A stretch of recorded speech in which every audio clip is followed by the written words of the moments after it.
Yo, good evening. What's up, USA, International, Canada, Long Island, aka Strong Island, plus the five spots of Brooklyn, Bronx, Manhattan, Staten Island, and Queens.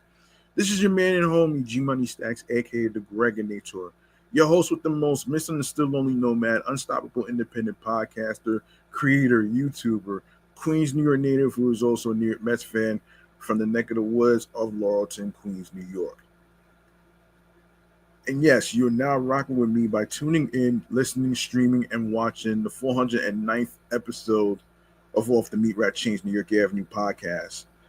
Live and direct from StreamYard alongside with YouTube and and the comfort of my and the comfort of my room of this comedy space. And if you missed any episodes that was previously dropped on streaming platforms, including YouTube, please feel free to actually check out those episodes. And of course, um, you can leave, you can subscribe, you can subscribe, leave a comment and a like, and tell me how you feel about the topics in each episode, including this one. And of course, you know, don't forget to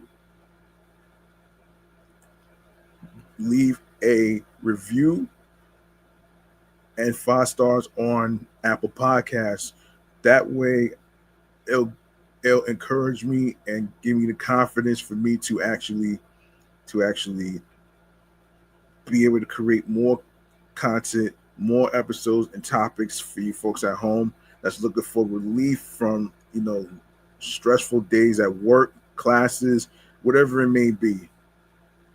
That's the purpose of me having multiple podcasts.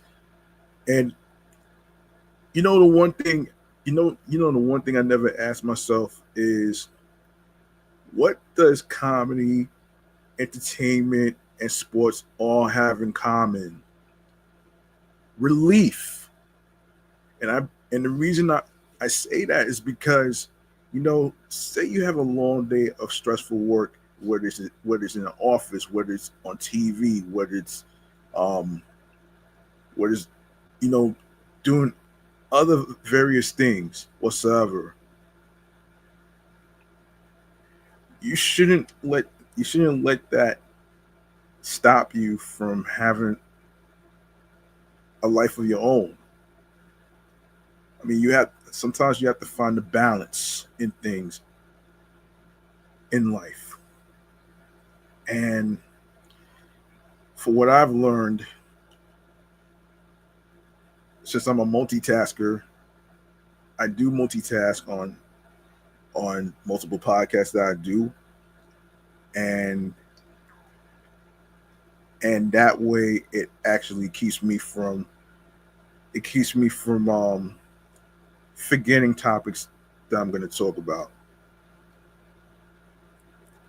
It's therapeutic for me, and I'm pretty sure it's therapeutic for some of you out there that wants to start a podcast and stuff.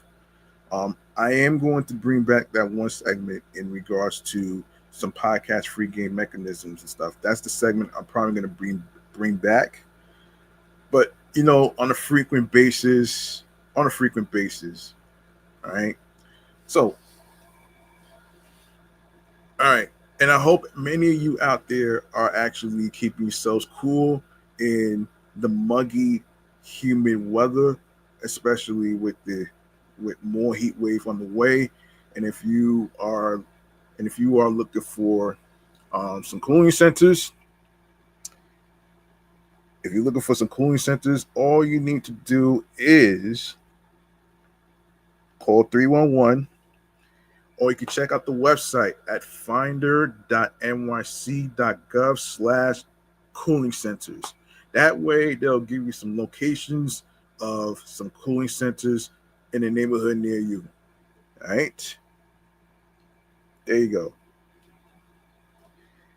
Now, let's cut to the chase with this. The New York Mass Transit Files. We got some transit talk that we got to talk about here.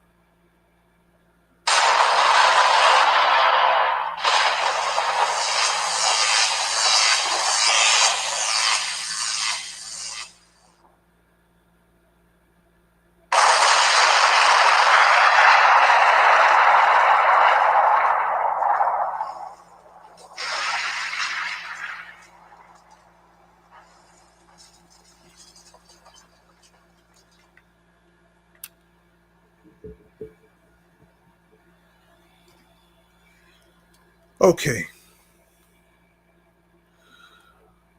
let's get to it. All right, so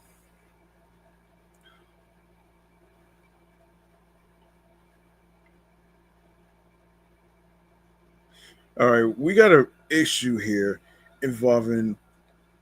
We have an issue here in terms of you know some scams that's going on, but this one in particular has to do with a parking meter,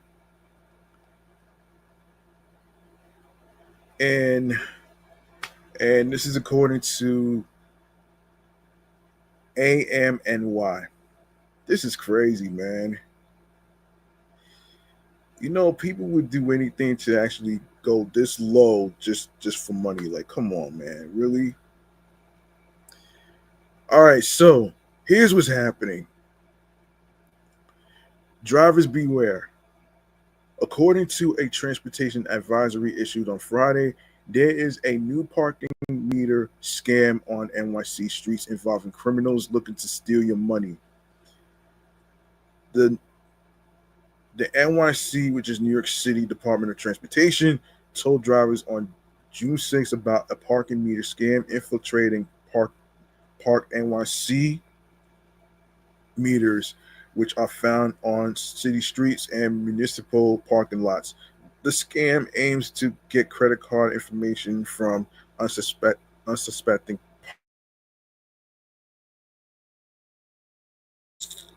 Yeah.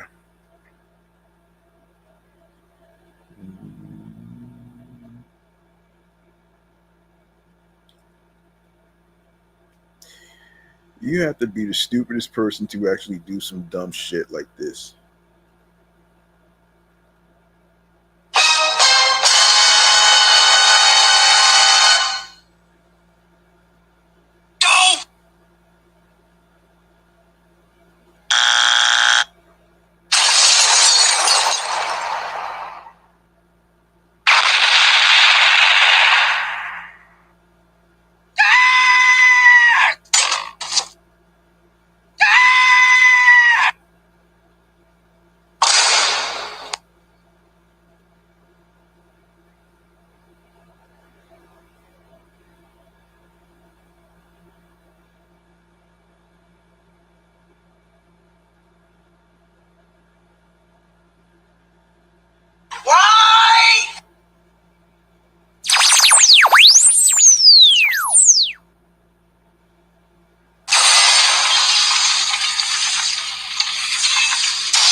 Okay. All right.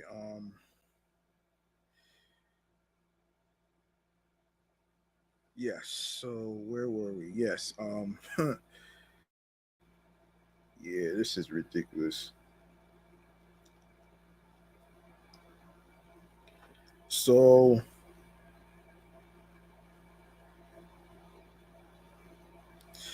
all right. So, as I was saying before, actually, yeah.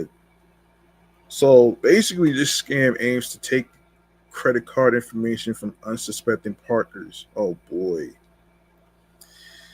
According to the DOT, at least one fraudulent sticker with a QR code was illegally placed on the side of a meter in the city, directing users to a third party webpage asking for their credit card information.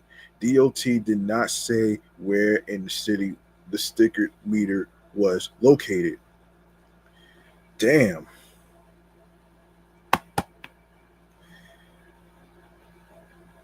The agency is advising the public to avoid using and sharing payment information through the link. The only way to pay for metered parking in NYC is through the official Park NYC app or on a physical Park NYC parking meter.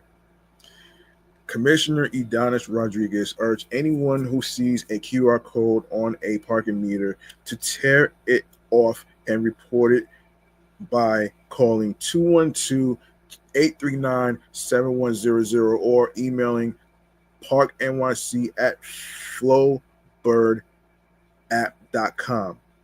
In quote, consumers beware. Scammers are targeting parking meters, and we want you to be vigilant, Rodriguez said. If you see a QR code on a parking meter, do not scan it and please report it. The commissioner said police have been notified of the scam and inspections are underway. DOT has begun a citywide inspection of all parking meters to remove any illegally placed messaging or markings. Anyone who thinks they have been a victim of a scam should notify their bank or credit card company and report the crime to law enforcement. Shit. That's fucking insane right now, man. But not insane as this one right here. Not insane about this one right here.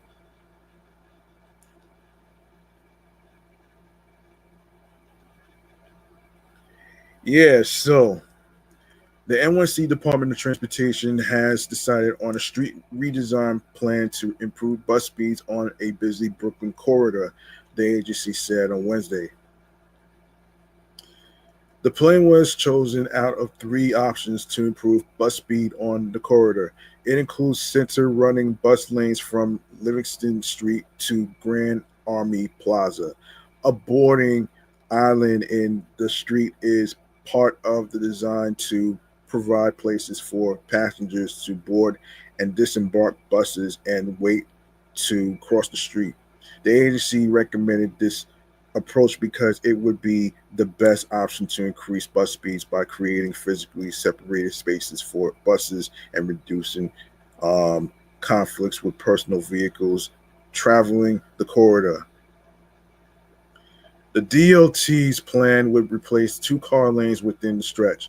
Accents on the pedestrian islands would include benches and canopies for commuters waiting for buses. Parking availability would likely decrease, but it is unclear by how much. Nearly 70,000 people ride the buses in the traffic heavy corridor each day. According to the DOT, bus riders on Flatbush Avenue experience bus speeds that do not even crack 5 miles per hour during rush hours. In quote, right now, Flatbush Avenue above Prospect Park doesn't work for anyone. Uh, Almost 70,000 daily riders are stuck waiting too long for slow buses. Drivers are caught in the mess of traffic and pedestrians are left crossing intersections clogged with vehicles, DOT Commissioner Edonis Rodriguez said. Our proposal would address each of these issues and create a world-class welcoming corridor for everyone. Yeah, I don't know. I don't know about this, man. Like I don't know. It's going to create more traffic if you do this. Actually, I am going to cover the Brooklyn bus redesign in one of the following episodes, especially with the bus routes and stuff. So I don't worry, I got y'all with that. The DOT plans to present the design to various community boards. We look forward to refining this proposal closely with the community before implementation, Rodriguez said. Demetrius Critchlow, president of the MTA's NYC Transit, said center running bus lanes on Flatbush Avenue will increase bus speeds while bringing much needed safety improvements to the corridor. This plan will drastically improve the commute times for the tens of thousands of daily riders who live on Flatbush Avenue, many of whom rely on public transportation to get to work, he said. We look forward to working with the DOT on this ambitious project. Meanwhile, bus advocates are urging Mayor Eric Adams to adopt the plan. End quote. After decades of delays, riders, labor unions, and community institutions won a transformative vision for Flatbush Avenue. Now it's up to Mayor Adams to make it real. Danny Pearlstein, Policy and Communications Director of the Riders Alliance, said. Riders need our mayor to get on board, implement NYC DOT's bold plan for center running priority lanes along the spine of Brooklyn and give us our time back. Yeah, I don't know. I don't know. I don't think everybody's. I don't think too many people are on board on this. But the craziest thing would be the e-bikes being the city bikes actually. That's being restricted to 15 miles per hour in New York City. So, according to the Gothamist, all pedal assist city bike e-bikes now have maximum. Hold on a second.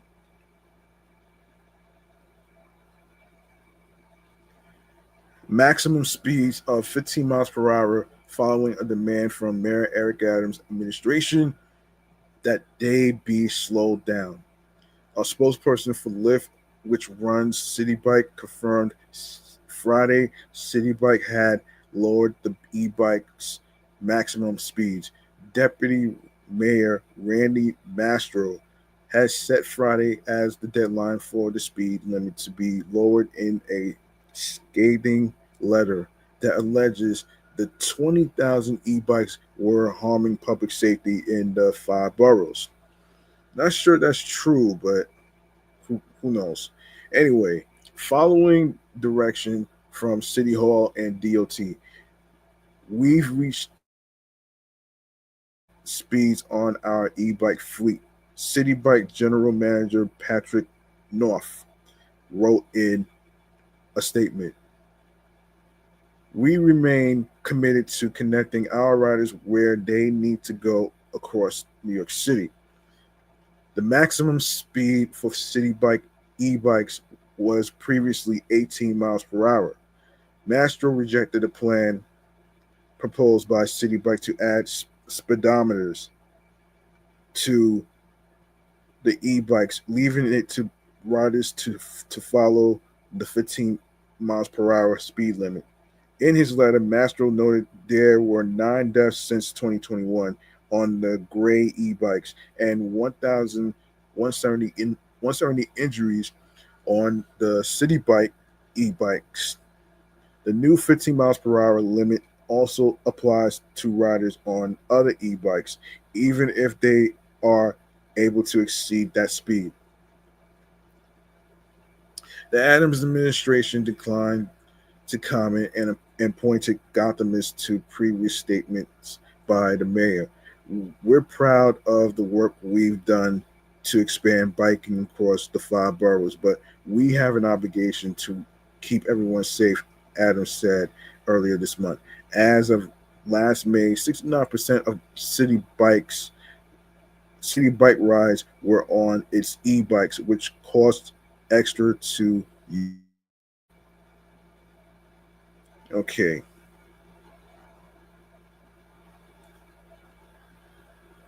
All right. So, all right. What do you say we go to one of the topics? Oh boy. What do you say we go to one of the topics? Um, One of the topics actually. Um, so yeah. All right. So I've been hearing a lot about Sydney Sweeney's bathwater. Should you be worried about this, or is this a joke? That will be discussed in our segment right here, chatting all the jazz. Let's get to it.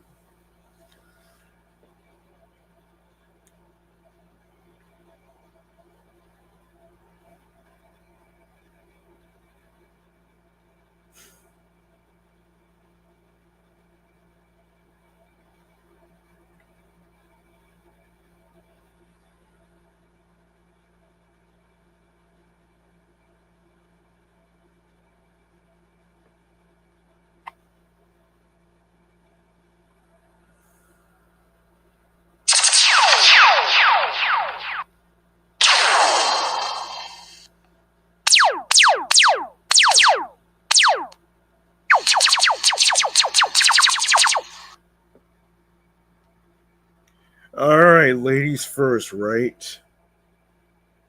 Yeah.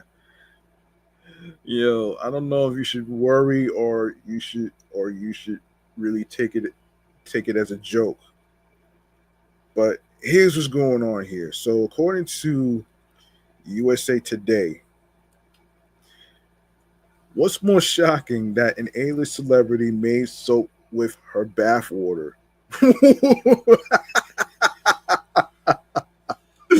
Oh shit. Oh man. Or that the soap is now reselling for thousands of dollars online. The internet is divided over a recent marketing gimmick involving Sydney Sweeney, who, in collaboration with the men's personal care company Dr. Squatch, authorized the creation and sale of bars of soap containing, among other things, her bathwater. Yes, yes, this is real. In fact, the actress told E! News at the Echo Valley premiere earlier this month it was actually her idea. End quote. I think that's it's more fun to see everybody else talk about it, Sweeney said. When asked for her reaction to the soap, Dr. Squatch made 5,000 bars of the soap, dubbed Sydney's bathwater bliss, and sold them online for $8 each. They sold quickly out, and now those bars are getting resold for much more on eBay. Some are priced as high as 1,000. Get this, $1,600.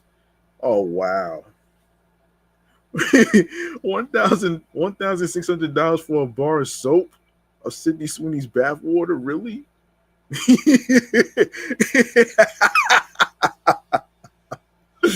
Oh man. This is too funny. I'm sorry, but this is just too funny for me right here. Oh my goodness.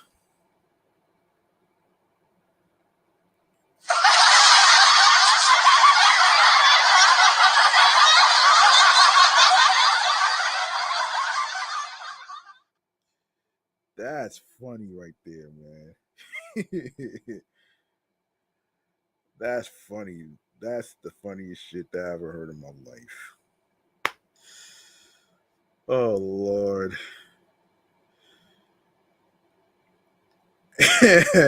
anyway, let's continue where we left off here.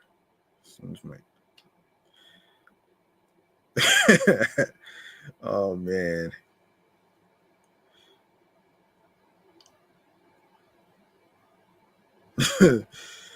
Oh man, this is too funny.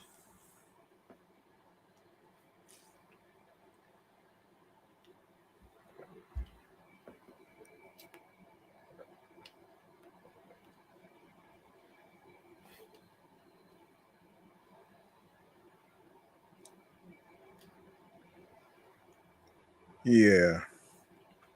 The soap clearly has its fans, but not everyone's amused by it. Oh shit. So sad day for humanity, one person wrote on Instagram. Everyone who bought this is an absolute vile form of human, wrote another. Sweeny clearly wanted to get people talking with her soap, and she's obviously succeeded. But could she also be making a point that her critics are missing? Sweeny has been open before about society's rampant sexualization of her and the challenges this has brought to her life. By selling soap made with her bathwater, she she could she be calling attention to a deeper issue?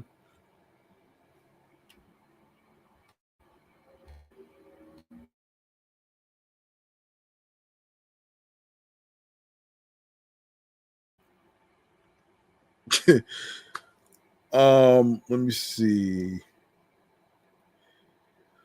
Our culture policies women's sexuality.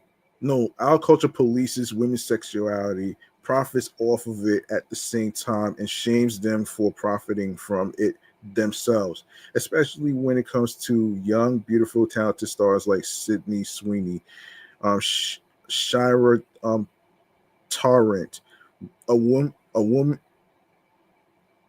women. Hold on, women's gender and sexuality studies professor and um the author of the pornography industry. Oh man, what everyone needs to know. In short, Sweeney soap is a statement in more ways than one, intentional or not. Oh boy. Sydney Sweeney, Sabrina Carpenter, and the truth about sexualization. Sweeney says she got the idea for the soap after seeing the internet's reaction to an advertisement she did with Dr. Squatch last year. That ad, which showed a nearly nude Sweeney sitting in a bathtub, got over 1.7 million likes on Instagram, along with plenty of comments inquiring about how to buy the actress's bathwater from the commercial shoot. What health and wellness means for you. Yeah. Sydney, no, excuse me, Sweeney said she and Dr. Squash decided to give the people what they want. In quote, when your fans start asking for your bathwater, you can either ignore it or turn it into a bar of Dr. Squash soap, the actress said in a press release. It seems that no matter what she does, Sweeney can't escape scrutiny over her body. More recently, the actress stirred buzz for gaining 30 pounds to play boxer Christy Martin in an upcoming biopic. Some have noted that Sweeney's soap stunt seems especially odd, given what the actress has said before about being objectified. Sweeney's opened up about the scrutiny surrounding her body last year in an interview with Variety. In quote, I see it and I just can't allow myself to have a reaction. She told the outlet, I don't know how to explain it. I'm still trying to figure it out myself. People feel connected and free to be able to speak about me in whatever way they want because they believe that I've signed my life away, that I'm not on a human level anymore because I'm an actor, that these characters are for everybody else. But then me as Sydney is not for me anymore. It's it's this weird relationship that people have with me that I have no control or say over. It's not just Sweeny who's come under fire recently either. Last week, Sabrina Carpenter received similar backlash when she unveiled the cover of her upcoming album, Man's Best Friend. The cover shows the pop star on her knees as a man off camera holds her by the hair. Some defended the cover while others called it degrading. End quote. It's always so funny to me when people complain. They are like, all she does is sing about this, but those are the songs that you've made popular. Carpenter told Rolling Stone about the controversy. Clearly, you love sex. You are obsessed with it. According to gender and sexuality experts, there are many ways to interpret Sweeney's intentions. On the one hand, it's possible she's um, um, accusing, no, hold on, accuse, accusing to society's mistreatment of her. If this is the case, it's something that unfortunately many women can relate to, says Le- Leora Tenenbaum, author of the book Sexy Selfie Nation, Standing Up for Yourself in Today's Toxic Sexist Culture.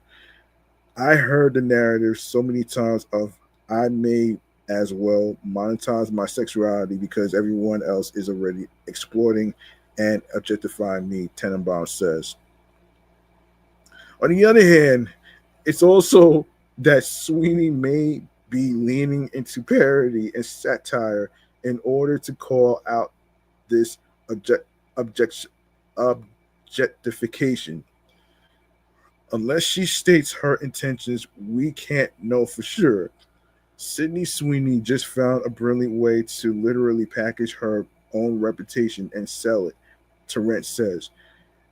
Is this simply a money making publicity stunt or a provocative statement about larger issues? The answer is both. Wow.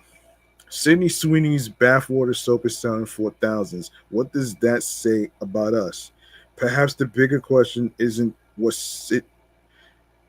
The yeah, perhaps the bigger question isn't what Sweeney is trying to say with her soap, but rather what her soap says about us. Tannenbaum says the soap's popularity raises more questions about the people buying it than it does about Sweeney. The conversation around Sweeney's soap presents an opportunity for reflection. What does sexual empowerment really look like? There's nothing wrong with wanting to feel sexy, but it's important to know where this desire is coming from and why. I don't believe it's a good idea to engage in sexual behavior just to fulfill a script that's handed to you or to prove a point to other people, Tenenbaum says. When you take ownership over your sexuality to meet your to meet the expectations of other people, you actually lose your autonomy because it's about other people, not you. Wow. Wow. Wow. You know, speaking of which, though, I do want to hang on a second here. I do want to talk about,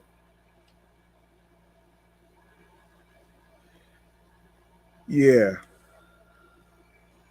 Okay. You probably remember I previously talked about this about Pop Tarts partnering with Marvel, right? In one of the episodes.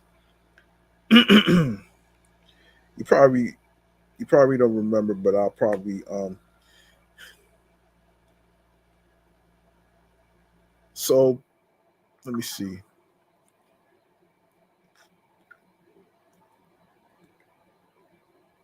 So okay. So Pop Tarts Frosted Pumpkin Pie is coming back. Influencer this is from eatthis.com, the website. Influencer Snatch with Zach shared the exciting news as part of a new food release roundup. We've got new food recipes inbound. So there's your release recap for the week. He captioned um, the post. One of the items, an annual favorite, Pop Tarts frosted pumpkin pie. Um, that's number one. Number two, they are already in stores. I can confirm that the fall themed toaster pastries are in stock at my local Acme market via Instacart. Wait, Acme? I didn't know Acme Market really existed. That's crazy, yo. Oh shit. Oh man. However, this took place on July 17th. That is the only store in my area, Philadelphia, Pennsylvania, where the flavor is available. Shoppers number seriously obsessed with the flavor. They are one of my top 10 all time flavors. Very yummy and excellent toasted.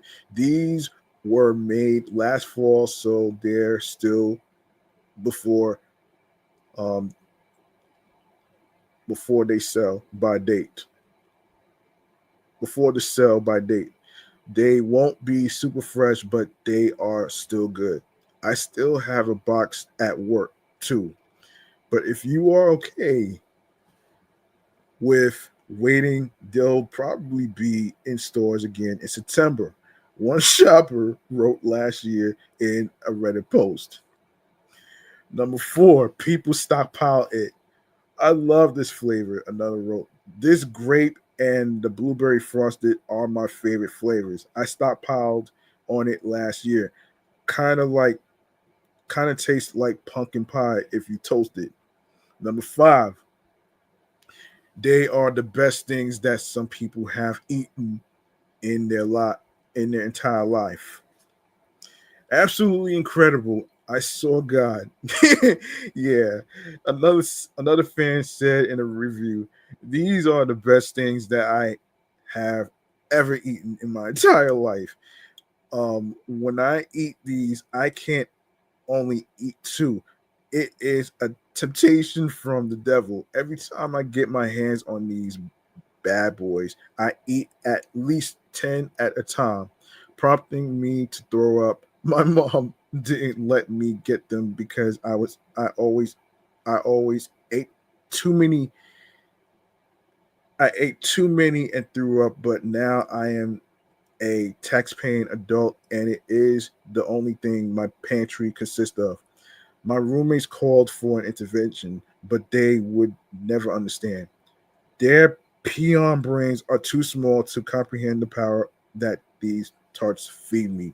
It's so worth it to be able to taste the sweet um, sac- saccharine taste of the pumpkin pie Pop Tart. Every time I pass the Pop Tart aisle in grocery,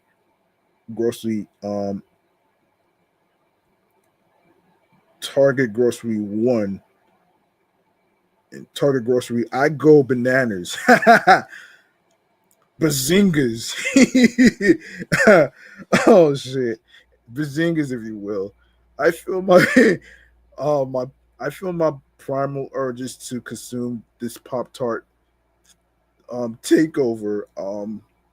Take over me, and I buy so many boxes. It feels like a crime that these sweet drops of ambrosia are only sold once a year. But I know that I would unleash 99% of my true cognitive power if these were available within my clutches all year long.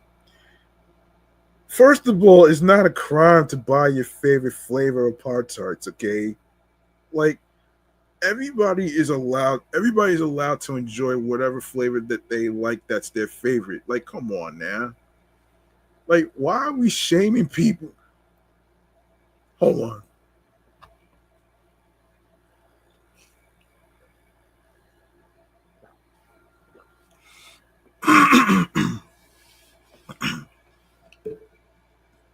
Sorry about that.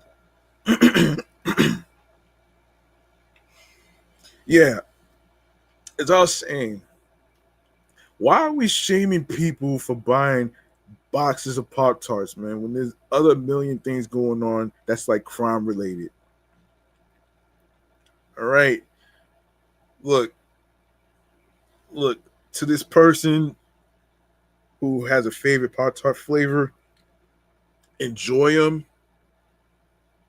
Don't try to do too much with it though. You know what I mean?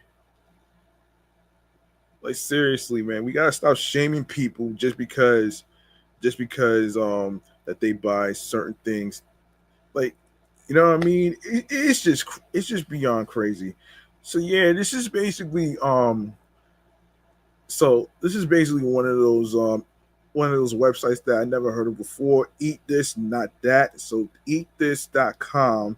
So so I might use this as part of a segment, munchies and drinks segment. So I may use that because the previous episode I actually talked about how Pop Tarts had actually, in case you didn't know, in the previous episode I actually discussed about Pop Tart partnering with Marvel in honor of the Fantastic Four First Steps movie that's um, already came out already in theaters. I think it's I think it's safe to say that people like to enjoy things that's like their favorite snack. So that's just the moral of the story right there. You know what I mean? And speaking of the moral of the story, we need to talk about Coca-Cola. All right, Coca-Cola has a new fruit flavor with cream. All right, we need to talk about this. We need to talk about this though. So this is from Food Dive. I've been saving this for a long time, and I couldn't wait to actually take a deep dive into this. So basically, Coca-Cola launched an orange cream variety that contains the taste of its iconic cola infused with orange and creamy vanilla flavors. The beverage was developed in response to consumer demand for the nostalgic taste of orange cream. Wow. The flavor offering the first for the brand since it debuted um, the now discontinued spiced last winter is um, rolling out, which already took place on February 10th. Orange cream is also available in zero sugar. Coca-Cola expects the product to remain on the shelves until early 2026, but cautioned that could change depending on market trends and consumer preferences. As consumer tastes shift, Coca-Cola has been moving aggressively to grow and maintain interest in its beverage platform. While the Atlanta-based company has expanded its reach in waters, teas, and sports drinks, it has continued to innovate its soda portfolio through new flavors. Dive. Okay, so dive insight. Okay, so when Coca-Cola phased out spiced last year. The Atlanta-based beverage giant said the drink would be replaced by another offering in 2025. Unlike spiced, which despite its name combined traditional Coke flavor with raspberry and spiced flavors, orange cream leaves little to the imagination about what it will taste like. Still, with consumers continuing to crave nostalgia and orange cream, a flavor that people can relate to. Yeah, the launch should have little trouble connecting with consumers who desire new flavors and taste. The orange cream flavor has been around since 1905, but has seen a renaissance with interest growing incrementally over the last 10 years, Coca-Cola said, citing Google Trends data. A major part of Coca-Cola's recent innovation efforts has centered around its creations platform, which debuted in 2022 to highlight the company's signature beverage while drawing in younger consumers. Creations don't promote or reveal a flavor profile, such as orange cream, cola, cherry, or vanilla, but rather a mood or experience. The extensions have proven successful in drawing consumers in the original Coca-Cola brand. The strategy behind orange cream is likely similar. Coca-Cola is hoping that orange cream will increase consumption among existing users while attracting new drinkers who will later purchase other brands within the company's portfolio of teas, waters, sports drinks, and juices. With soft drink consumption slipping as consumers turn to other beverages, many of which are healthier, Coca-Cola, PepsiCo, and Keurig Dr. Pepper have little choice but to turn to new flavors that have proven to be effective in boosting sales. Just last week, PepsiCo announced it is combining cherry and creamy vanilla flavors to launch Pepsi Wild Cherry and Cream. It's it's the first permanent launch for Pepsi since Mango debuted in 2021. Pepsi recently announced it was discontinuing the Mango offering. Very interesting. Let's see. Yeah, I did see this actually. I did see this Pepsi with zero sugar and wild cherry and cream. I did see this actually. I seen this in commercials and stuff. So that's pretty much what that is actually. So um yeah, that's crazy. I didn't even know this was launched in 1988. Pepsi Wild Cherry. I did not know that. So it's been popular for years, especially among millennial and Gen Z cola fans, posting 8% growth year over year. That's wow, wow. That's wow, wow. Anyway, okay, so let's get into. Okay, so we got to talk about this Lego Krusty Burger. Lego Krusty Burger. This is a surprise. This is a surprise right there, though. Um, so yeah, I've been saving this topic for a very long time, actually. So this is from Variety. Lego. Lego. The popular brick building brand is heading back to Springfield for its latest high-end adult targeted set as part of its latest The Simpsons collab with 20th Television Animation and the Walt Disney Company. Lego will soon release a new set inspired by series Krusty Burger fast food restaurant. Previous Lego creations for The Simpsons have included the Simpsons Family Home as well as the Quickie Mart. For its detailed recreation of Krusty Burger, the 1,635 piece set, part of the Lego Icons line, includes features like the restaurant's kitchen, dining area, restroom, drive through, and outdoor pole sign.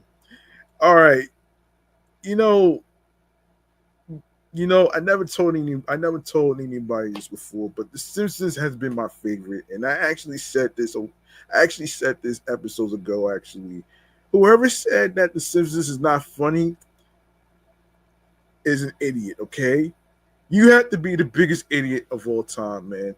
The Simpsons came out in 1989. All right, 1989. This was way before. This was way before South Park and Family Guy. Okay, like let's be real, man. Like cut it out. Anyway, anyway, also in the set, builders will put together a replica of Homer.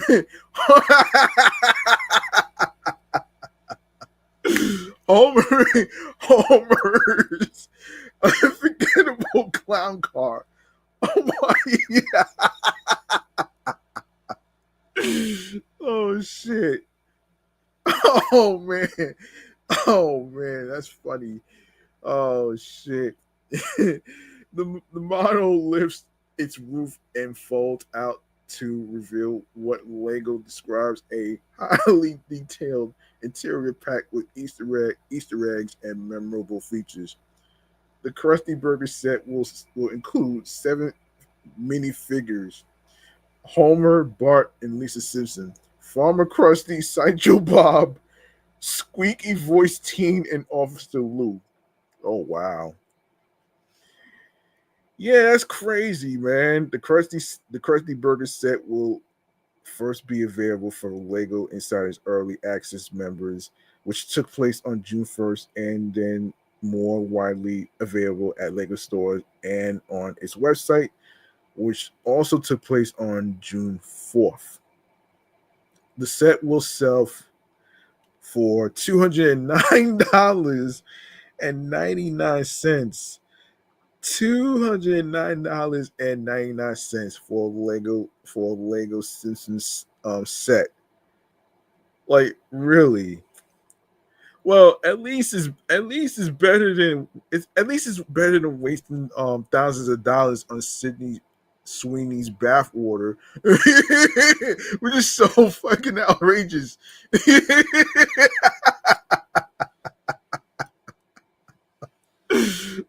Oh man. Wow.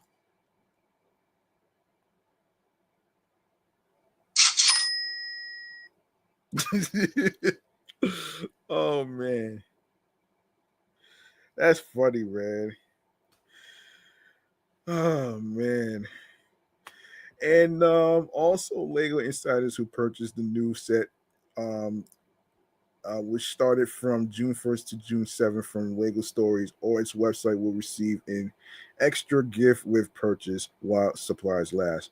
The Simpsons living room set at 123 pieces and targeted at players 10 and older.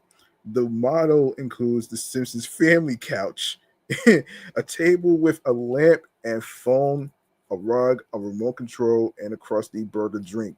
Also, the living room's sailboat painting and a Krusty Burger ad is on the TV screen. The room is to scale for minifigures. Oh, okay. All right, that sounds like fun. That sounds like fun, and it's also funny at the same time, though. That's pretty funny, though. I'm not gonna hold you.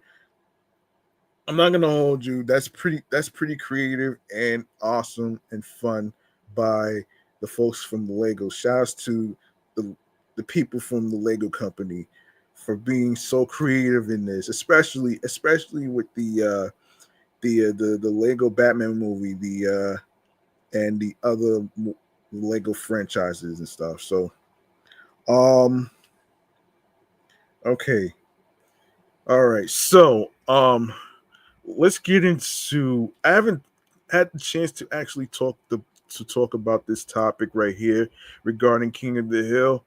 Um, the previous time I talked about the voice actor that passed away, but this time it has to do with a certain character being replaced. It has to do with a certain character being replaced. Um, and who is the character being replaced, you ask? I will gladly break this down in this segment right here of TV show checkouts.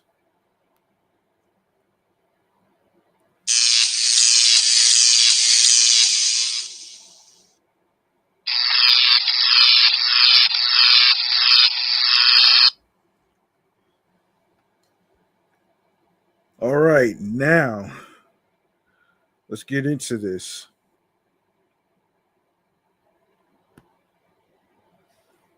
So, this is according to .com. Yeah, I'm pretty sure y'all probably didn't know that there was a reboot of King of the Hill. So I'm actually going to go through this right here. So, King of the Hill is coming back with a brand new series later this summer, 16 years after the original series came to an end, and there's a possible explanation to the fact that Hank Hill seems to have been replaced.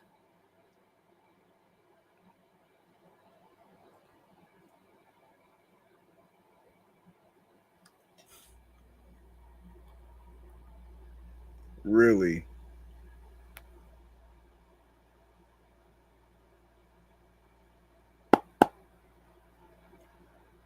that's crazy that he got replaced.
Shocking, isn't it? Okay, King of the Hill is returning with a new series. Yeah, I already. Yeah, returning with a new series many years after the events of the original. And like fans in the real world, those in the animated series have aged significantly since we have seen them last. Um, there have been some big changes in Arlen, Texas, and and Hank is going to a greatly changed world with the new series.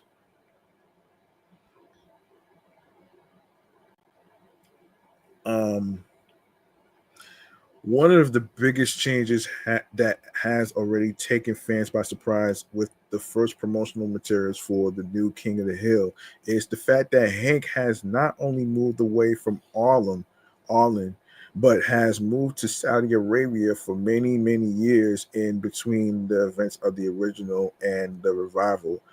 Not only that, but someone else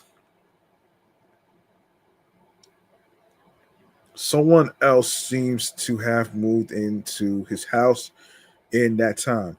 But there's actually an easy way that all of these surprises could be explained. It's some kind of work exchange program. Mm,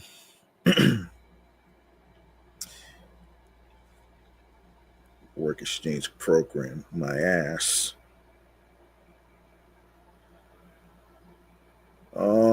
Let's see.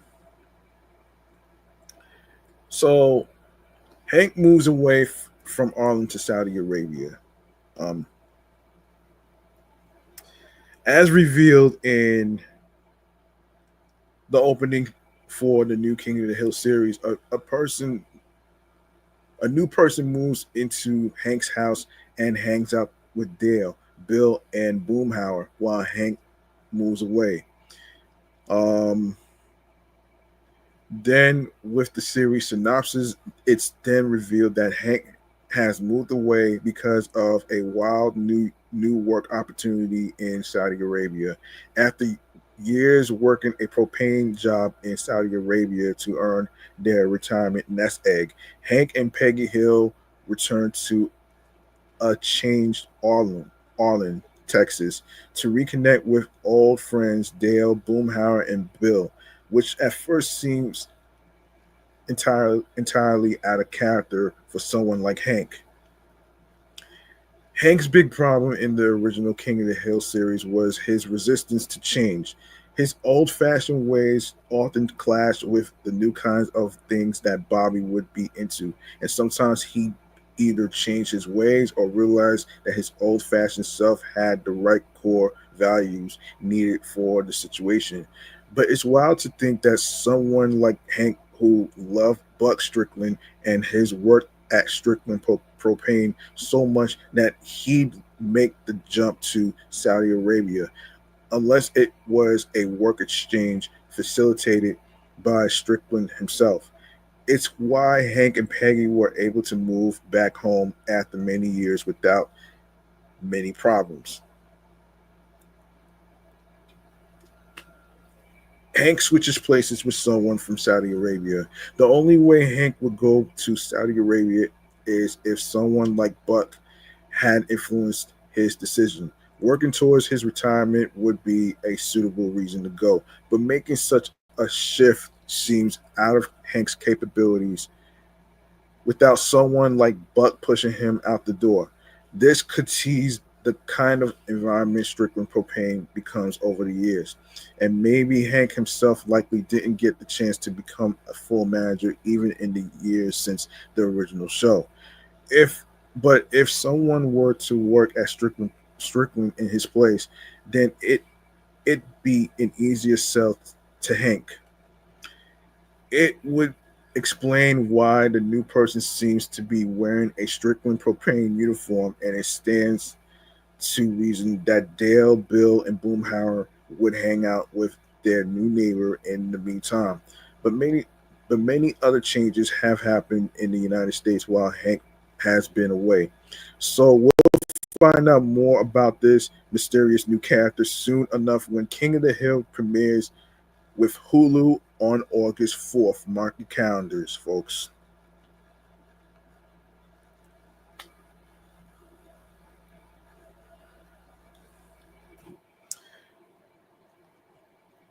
In other King of the Hill news, um, let me see. We gotta talk about this new character. We gotta talk about this new character. Hold on a second. Hold up 1 second here. I did see. Wait a minute. Wait just a damn minute.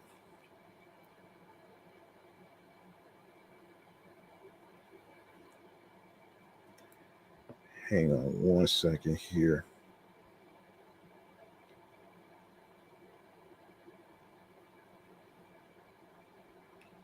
Um,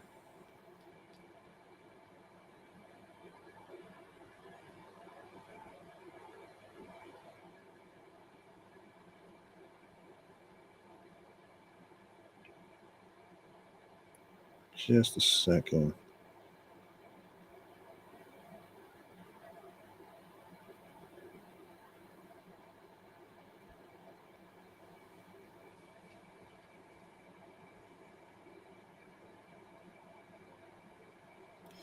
Okay, so King of the Hills revival is only a few weeks away, and fans are counting down the days. With the Hulu comeback already releasing quite its fair share of promotional material to welcome back the Hill Clan, a new trailer has just dropped that shares even more info about the current state of Arlen, Texas. Of the many new scenes and hilarious moments captured in the 14th season trailer, one of the biggest in the one of the biggest is a new love in Bobby Hill's life. While Connie has been featured in the build-up to King of the Hill's return, it appears that Bobby has a new love interest. Of the many characters that have changed during the King of the Hill's time away, it's understandable that Bobby would go through the most changes. Now that Bobby is an adult, he has started a new job as a restaurant chef, putting his culinary skills to the test. Hilariously, Bobby's new job is a bit much for Hank to handle, as Hank and Peggy's son is throwing a lot of new concepts at his parents. Um, outside of outside of his job, it seems that Bobby's parents have another problem to deal with, as their son's new girlfriend might be one of the most terrifying things imaginable to them. A vegan. Oh no. Oh no, no, no, no, no. Oh nah, man. That's crazy. That's crazy. Oh man. Man, that has to be wow. Wow.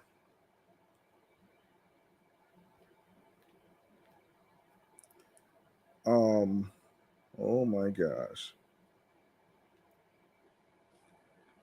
What the hell? Yeah. I don't know. I don't know, man. That's got to be Boring. yeah, that part too. That part too actually.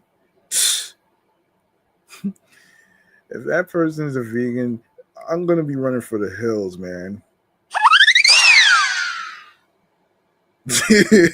Yeah, I'm gonna be running for the damn hills, man. Oh shit. Oh shit. Wow. That oh man.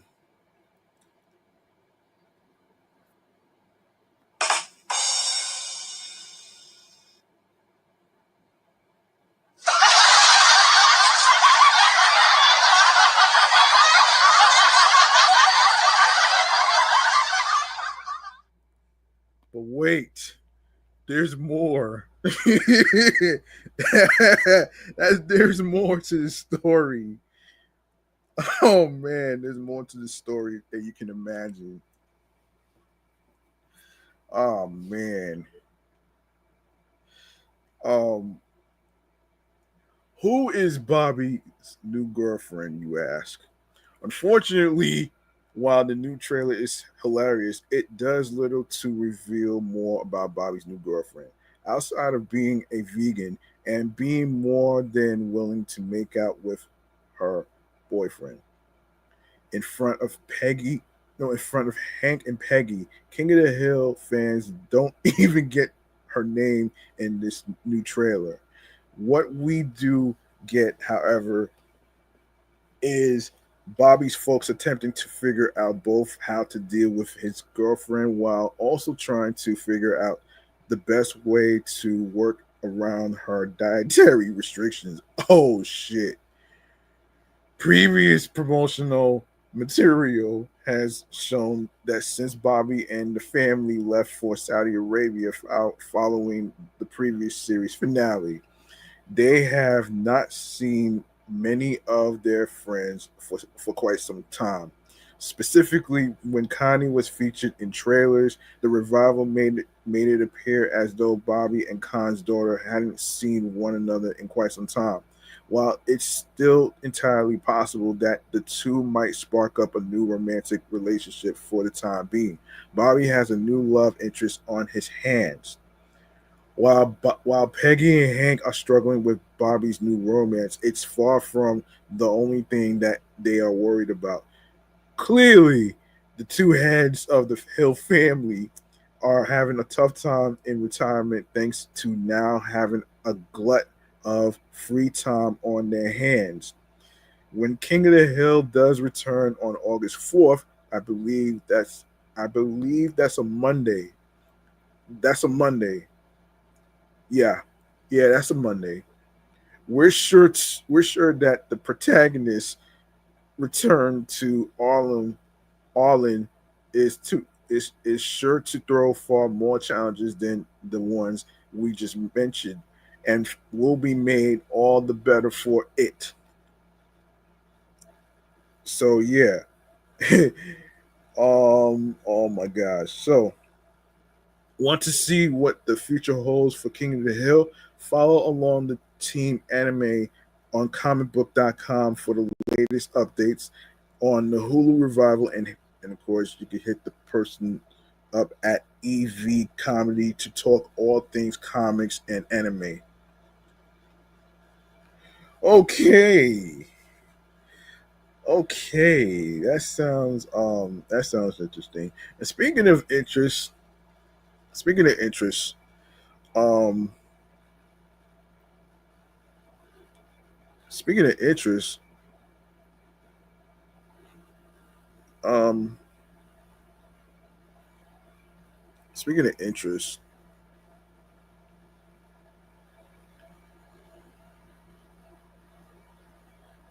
yeah. Speaking of interest, there is a rumor. There is a rumor, according to Cosmic Book News. So, so here's what's going on here. So I'll believe it when I see it. But it's claimed that Kevin Feige and Marvel Studios are developing the Annihilators movie for the MCU. The rumor comes via Daniel RPK. Recall that Nova was also in development for the MCU, but apparently canceled because it deemed too expensive as a result of all the shitty MCU shows on Disney Plus failing. um, hang on one second. That's why Daredevil Born Again has such a low budget. So, who are the Annihilators, you ask? Making up the Annihilators, the galaxy's mightiest heroes in the comics, is Wendell Vaughn, Quasar, Beta Ray Bill, Gladiator, Richard Rider Nova, the Silver Surfer, and Ronin. The team also features Cosmo and includes Icon, a space knight. The Super Cosmic Team first appeared back in 2011 in the Thanos Imperative Devastation and was also featured in their own miniseries. MCU destroyed Marvel Cosmic and continues to do so. They came together at the tail end of Dan Abnett and Andy Lanning's stellar run on Marvel Cosmic, which was canceled as a result of the MCU greenlighting James Gunn's Guardians of the Galaxy movie. So not directly Gunn's fault. What the clowns did who run Marvel Comics when Foggy greenlit Guardians of Guardians of the Galaxy, they canceled the entire line of Marvel Cosmic that they previously didn't give a shit about. It gets better. They fired Abnett and Lanning and the entire creative team responsible for inspiring the MCU's multi-billion-dollar franchise and put themselves on the book.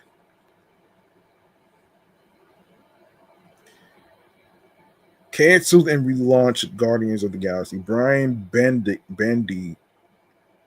Bendies, who had no business and couldn't write Cosmic if his life depended on it, took over took over Guardians of the Galaxy. It was relaunched with literally 30 variant covers. So then Marvel EIC Axel Alonso, the Obama of comics, could say in interviews how popular Guardians was to make it look like the same to the normies. Bendy's would write the Guardians goofy as fuck to match with Gunn's goofy movies. Yeah. Cancel, killed off, and relaunched Nova. We're not done. They would kill off Richard Rider, cancel Nova, and replace him with the woke teen wannabe Nino. Nova in name only. Sam Alexander, along with Miss Marvel, Ironheart, Kate Bishop, Falcon, Cap, etc. Both Mark Wade and Jeff Loeb would take cracks at Nino with a marketing campaign Abnett never got, but it failed every time. Eventually, they brought back Richard Rider in a lame attempt to sell Nino to fans.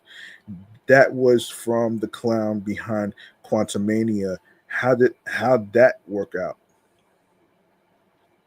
Killed off and replaced by Quasar. Meanwhile, prior to Abnett taking over Marvel Comics came up with the bright idea to kill off Quasar and replace him with an alien clone, space lesbian, um, um, um, Phyla Vel, who Gunn used in Guardians.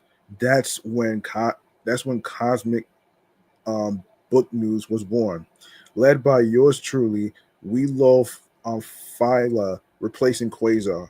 We petitioned Marvel to bring back Wendell Vaughn as Quasar and even sent the Marvel Comics offices the legendary Quasar cake. Marvel loved it, and when Abnett Lanning and editor Bill Roseman took over Marvel Cosmic following Annihilation, they brought back Wendell Vaughn as Quasar and gave Phyla her own identity, Martyr. However, following the Marvel Comics clowns firing and canceling the run of Abnett Cosmic, they did it again to Quasar. Not not once, but I believe twice, maybe more. They again replaced Quasar with a female wannabe, and every time they did it, they had to come up with something that didn't make sense to explain why it happened. Just like they did with Phyla. It wasn't about telling a story. Never was. It was all about the agenda. How did it work out? MCU's the Annihilators. Now for the Annihilators in the MCU, only one of the members has actually been introduced with Ronan in Gunn's Guardians, but he's dead. Oh wait, Cosmo is now a girl courtesy gun in the MCU too. So that's two members.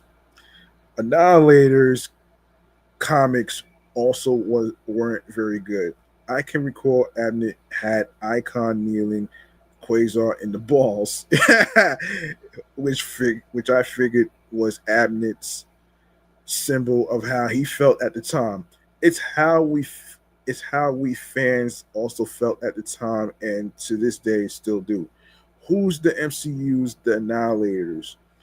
Captain Marvel, Miss Marvel, Monica Rambeau, the female Cosmo, and Icon.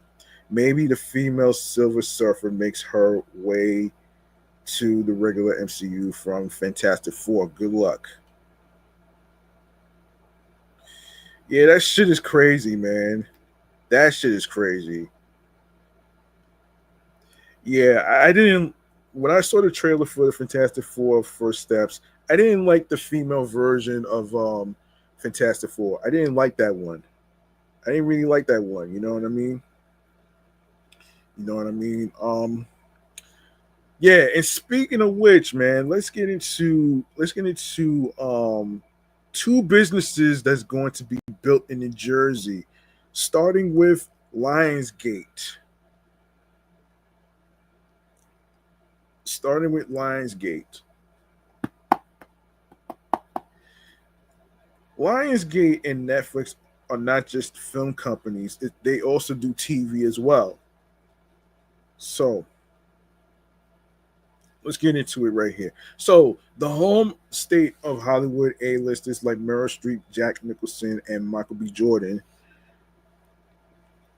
New Jersey is staying true to its star-studded roots, becoming one of the nation's most sought-after film destinations in recent years. Adam Sandler, Timothy Chalamet, Lady Gaga, and Joaquin Phoenix have all embraced the Garden State as a film hub. Since Governor Phil Murphy signed the film and digital media tax credit in 2018, in 2018, in in 2023, 547 projects were filmed in New Jersey, generating $592 million compared to $67 million in 2017, according to Variety. Ooh, that's interesting. That's interesting.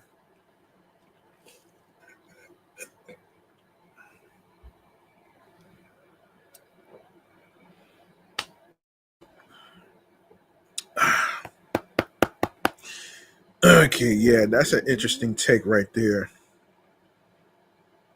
Um,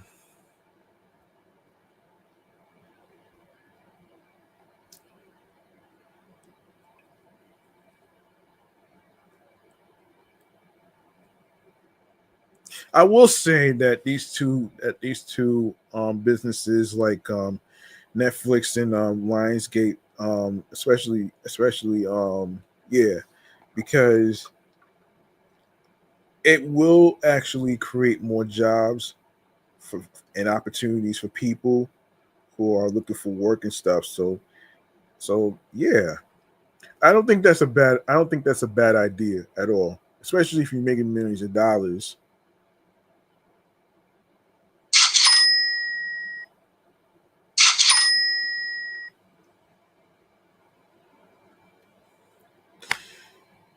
Yeah.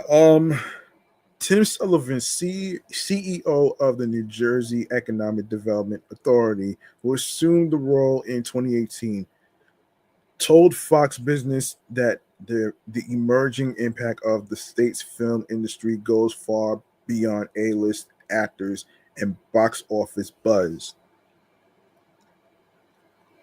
Um,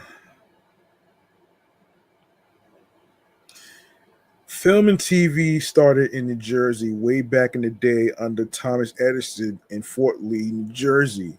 We were Hollywood before there was a Hollywood, said Sullivan.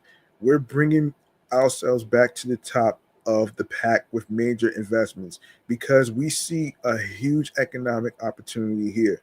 It's fun to have celebrities running around making movies, but it's really impactful to see small businesses, construction workers, and vendors who support the industry, Sullivan said. Um, Netflix recently broke ground in May on its $1 billion project that is expected to transform the fourth Monmouth Army installation into a nearly 500,000 foot production studio. Lionsgate also announced their forthcoming 300,000 square foot production facility in Newark in 2022, along with a 1.6 million square foot film and television space in Bayonne. For Sullivan, the commitment to long term production made by Netflix, Lionsgate, and 1888 Studios, named after the year Thomas Edison patented the motion film camera, means a ton of jobs for New Jersey residents. Carpentry, electricians, set design, costume design, hair and makeup, catering, craft services, security, lighting, all kinds of jobs that are supported by the film industry, he added. Sullivan suggested that New Jersey will be a top three film destination once the production studios are up and running, while Lionsgate and Netflix have expected completion dates in 2027 and 2028, respectively. 1888 Studios anticipates full operation by 2026. New Jersey's recent work to incentivize the film industry comes amid the President 47's administration, Cheese-faced President 47 administration's efforts to keep film production in America. Um, Cheese-faced President 47 announced in early May a plan to impose a 100% tariff on foreign produced movies. That's terrible, man. That is the terrible shit that I ever heard, actually. That is the most terrible shit that I ever heard, and that's fucking insane to me. That's fucking insane. Let's see.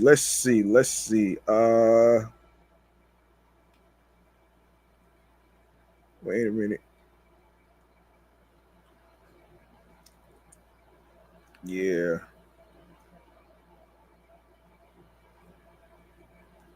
So, oh boy.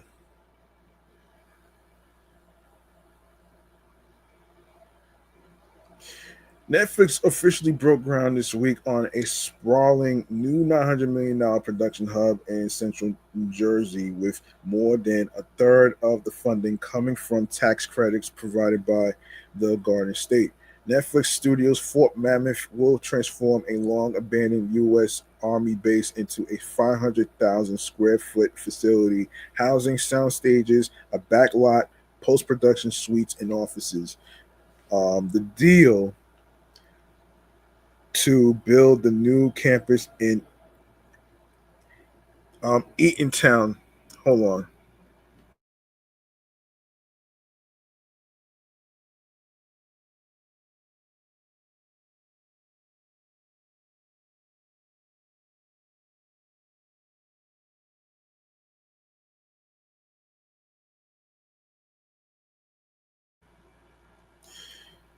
Yeah, the deal to build the new campus in Eatontown, marking a significant East Coast expansion for the video streaming giant, was boosting by $387 million in tax credits, according to the state officials.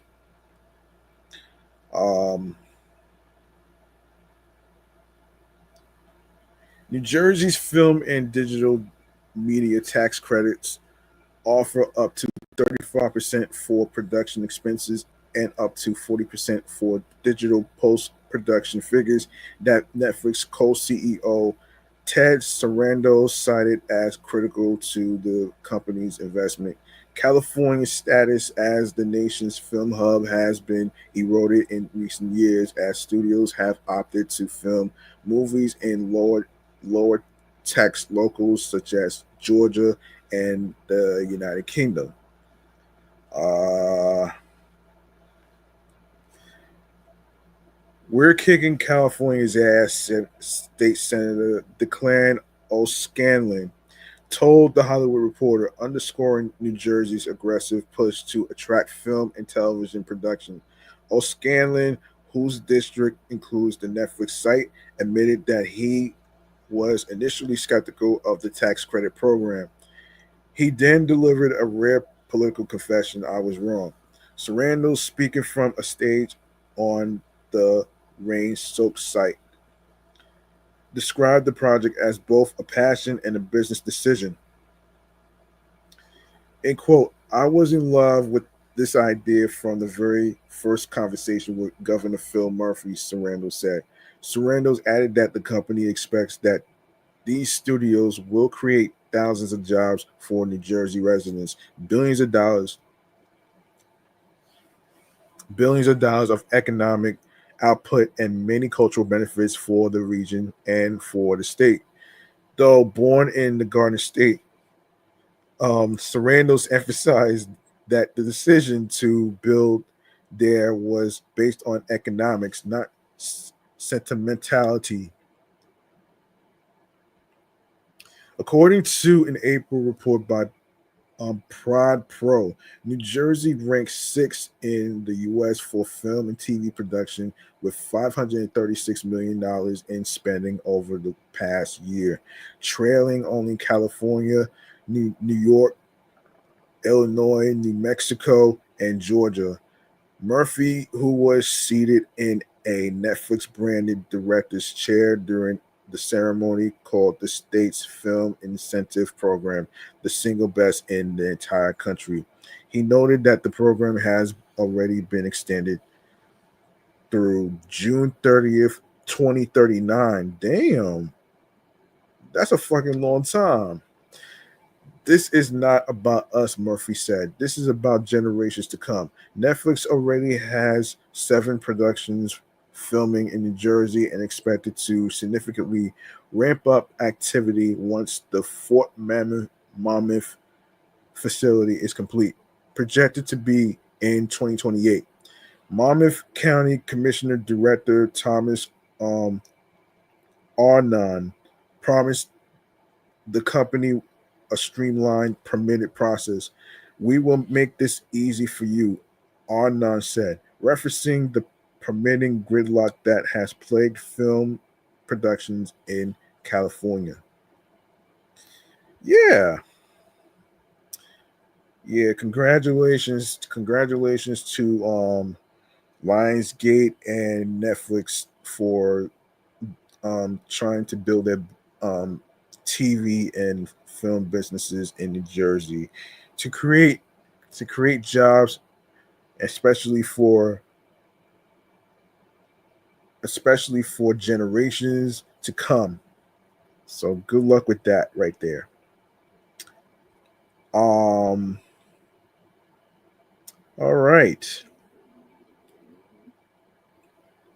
Let me see if there's anything else that I missed. I think I covered all of this. So I'm gonna go on to let's go on to hang on a second here. I want to go on to this next topic right here. This is basically um related to restaurants and drinks and stuff. So this is Munchies and Drinks. A certain music artist already is in the restaurant business. So who who who is into the food business, you ask?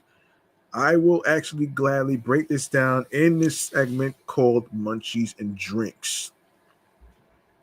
All right. So here we go.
All right. So let's talk about Bad Bunny. All right. So, and this is from AMNY, the website. If you want to enjoy yourself, all you have to do is spend a summer in New York. Is the chorus of the song of the season by Puerto Rican pop sensation Benito Antonio Martinez Ocasio, better known as Bad Bunny. Um, Nueve Yo um, is a remix of El Gran Combo de Puerto Rico, Puerto Rico's 1975 anthem. On Verano and Nueva York, A Summer in New York.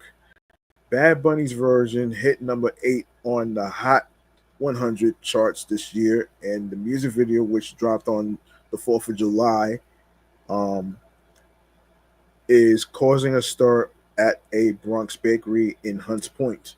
Filled with nostalgia and fashion from the late 70s, early 80s, the video revolves around a quinceanera, a traditional party in Spanish speaking cultures which marks a girl's 15th birthday. It opens up on a pair of feet in flip flops walking in the snow. It's Bad Bunny. He steps into a limousine where teens are sitting and smartly dressed for a party. He's wearing a bomber hat and a t-shirt depicting the island of Puerto Rico. He takes a beat and in Spanish exclaims, "And this cold, where does it end?" Music starts. Some scenes were shot on the campus of Bronx Community College, where Bad Bunny dances in a turquoise colored leisure suit. In another scene, an old boombox radio plays a President 40, a cheese face 47 imperson yeah, a cheese face President 47 impersonator announcing how essential immigrants are to the tapestry of the United States, with an emphasis on migrants from Spanish speaking countries, the same who are being targeted in the ICE raids currently taking place across the city. It's a celebration, and all celebrations call for cake. This one in particular is a white three-tiered confection with pink frosting accents, surrounded by smaller, similar ones, like one you'd see at a wedding.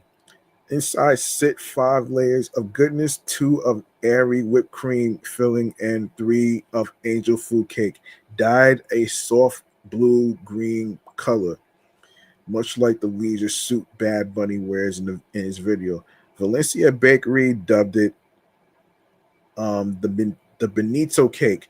People come in for the slice and then they come back and order the bigger one, says Stephanie Valera, daughter of owner Raul Valera. Well, the cake can be purchased by the slice of $7, the mini cake for $35, medium for $49, or large for $57. Jeez.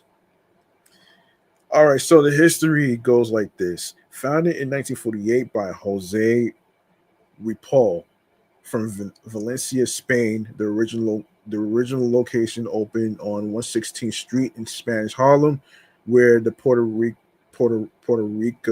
Rican population would boom and give rise to famous salseros like Eddie Palm, Palmieri and Mark Anthony. The bakery moved to the Bronx in 1952, and the factory at 801 Edgewater Road was open.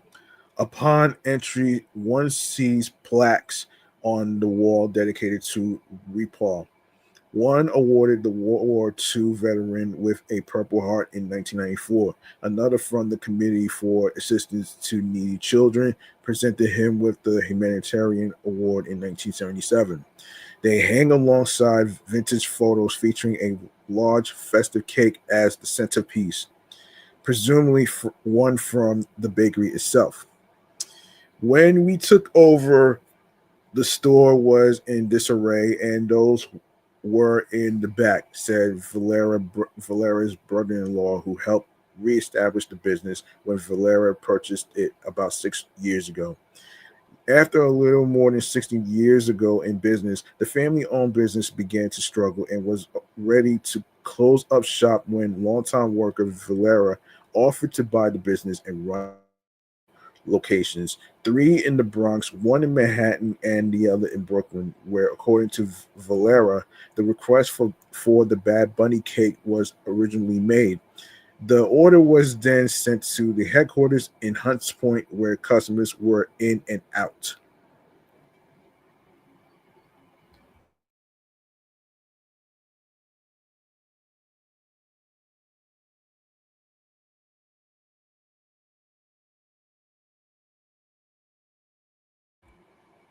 Today I saw the video the other day, and I'm like, oh my god, it's an honor. Like, wow, Valencia is in a Bad Bunny video, said Nadine Torres, age 54, who has celebrated with Valencia cakes since her first birthday and was in the bakery on a recent Friday buying a cake for her mother's 73rd birthday. It's a staple in the Latin community. Its reputation is a five-layer cake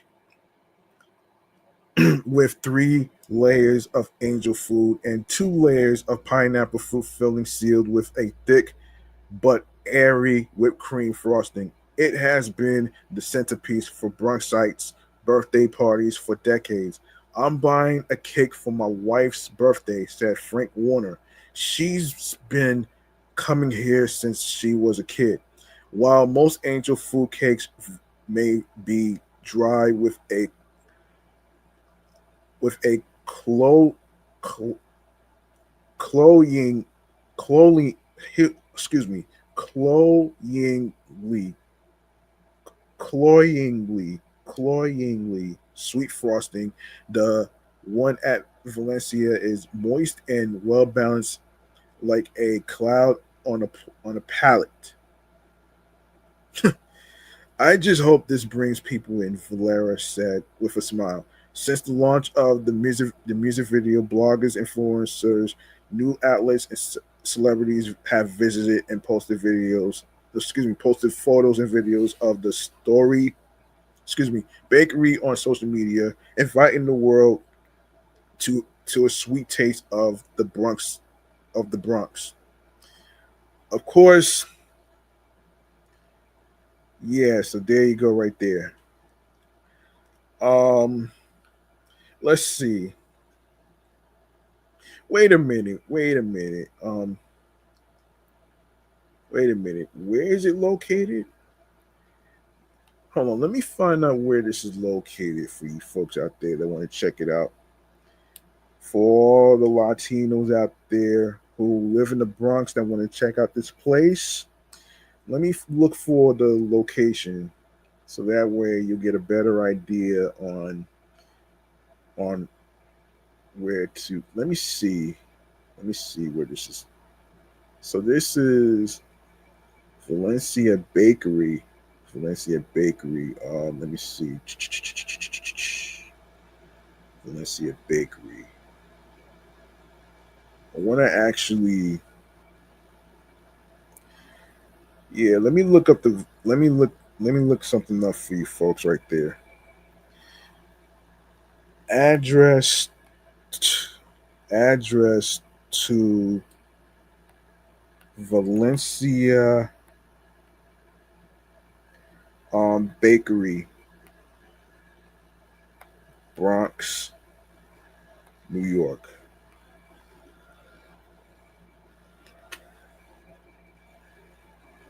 So let me see. So this is this is interesting. So yeah, so they have it in yeah. So as I was reading, so they have it in the Bronx. So Valencia Bakery is located at 499 East 138th Street, Bronx, New York, 10454. And let me see, 154. And there's one. No, hold on. It's also another one, of course, 801 Edgewater Road, Hunts Point, restaurant reviews. Okay. 801 Edgewater Road, Bronx, New York, 104744995. Yeah, I could check that out as well. And there's one in Brooklyn. Let me see. Let's take a look here. So the one in Brooklyn, let me see. The one in Brooklyn, let's take a look and see. Let's take a look and see the one in Brooklyn.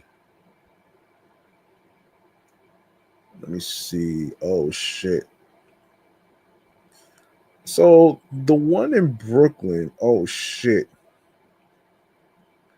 So the one in Brooklyn is 35 um, Graham Avenue, Brooklyn, New York, 11206. As far as how to get there, let me see. Actually, yeah, they close right now. So y'all can go to the Valencia Bakery, the one in Brooklyn by Graham Avenue. Um, and yeah, there's one. I know there's one in Manhattan too. Actually, let me see. There's one in Manhattan. Actually, hang on a minute here. Yeah, there's one in Manhattan. There's one in Manhattan. Actually, Valencia Bakery is in East Harlem. Wait, East Harlem, if I'm not mistaken. Um, yeah, East Harlem. Yeah, 159 East 103rd Street, New York 10029. And of course you could look at their hours as well. You could look at their hours as well. And there's one in wait, what is it? So there's one in wait a minute here. Yeah. Wait, there's more than one? There's more than one Valencia bakery? Damn. Okay, so 499 East 138th Street, Bronx, New York, 10454. Oh wow. Let's see. Mott Haven. There's one in Mott Haven. Let me see. 9W West Burnside Avenue, Bronx, New York. There's a Valencia bakery over there as well. Um, and there's one in Williamsburg. There's one in Williamsburg, Brooklyn. So yeah, I just talked about that. Williamsburg, Brooklyn. Graham Avenue, 35 Graham Avenue, number one, Brooklyn, New York, 11206. And that's great. That's interesting right there. That's very interesting. That's very interesting. So they have one in Manhattan. They have one in the Bronx. They have a few in the Bronx. They have a few in the Bronx. They have they have Valencia Bakery in Manhattan. They have it in Brooklyn as well. So there's none in Queens actually. So there you go right there. Let's see. Going from Bad Bunny to Wonder. All right, so Washington Heights is getting about 20 new restaurants all under one roof as part of Wonder's latest opening. Manhattan-based Wonder, which operates 56 food courts, including 21 that opened so far this year, has been growing faster than a time-lapse photograph. Okay. Wonder opened 25 locations in 2024 and plans to open 55 more, or roughly one a week this year to end the year with 95.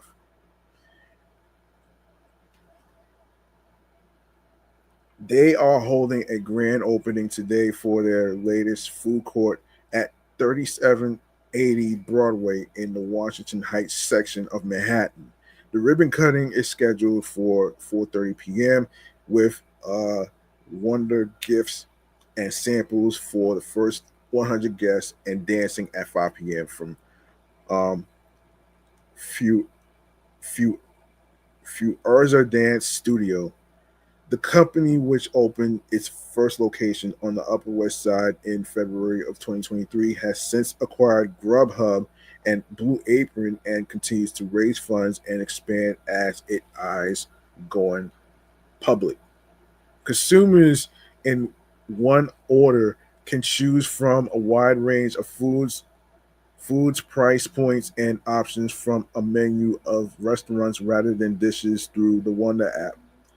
Those range from steaks for $37 at Bobby Flay Steak to a burrito bowl at Lime Salt for a little more than $10.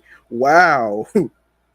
Wonder delivers without delivery charges because, unlike most restaurants, they own the ordering platform and the delivery company since acquiring Grubhub. About two-thirds of their business is delivery, with the rest being pickup, including about 10% who eat in the restaurant. The locations typically range from 2,100 and 3,000 square feet, with seats ranging from 10 in Lenox Hill to 30 in Midtown East. There is one kitchen, said Jason Rusk, executive vice president in charge of restaurant operations. A lot of people have a hard time wrapping their minds around it. How do you fit 30 restaurants in one location? Rusk said restaurants typically have different stations, an approach that can be extended to include different restaurant concepts. They typically operate 20 to 30 plus restaurants in one location, depending on space, including partnerships with chefs like Bobby Flay and Mark Sampson. We created menus with them to say do we offer and prepare it as if it was made in one for their restaurants, Rusk said.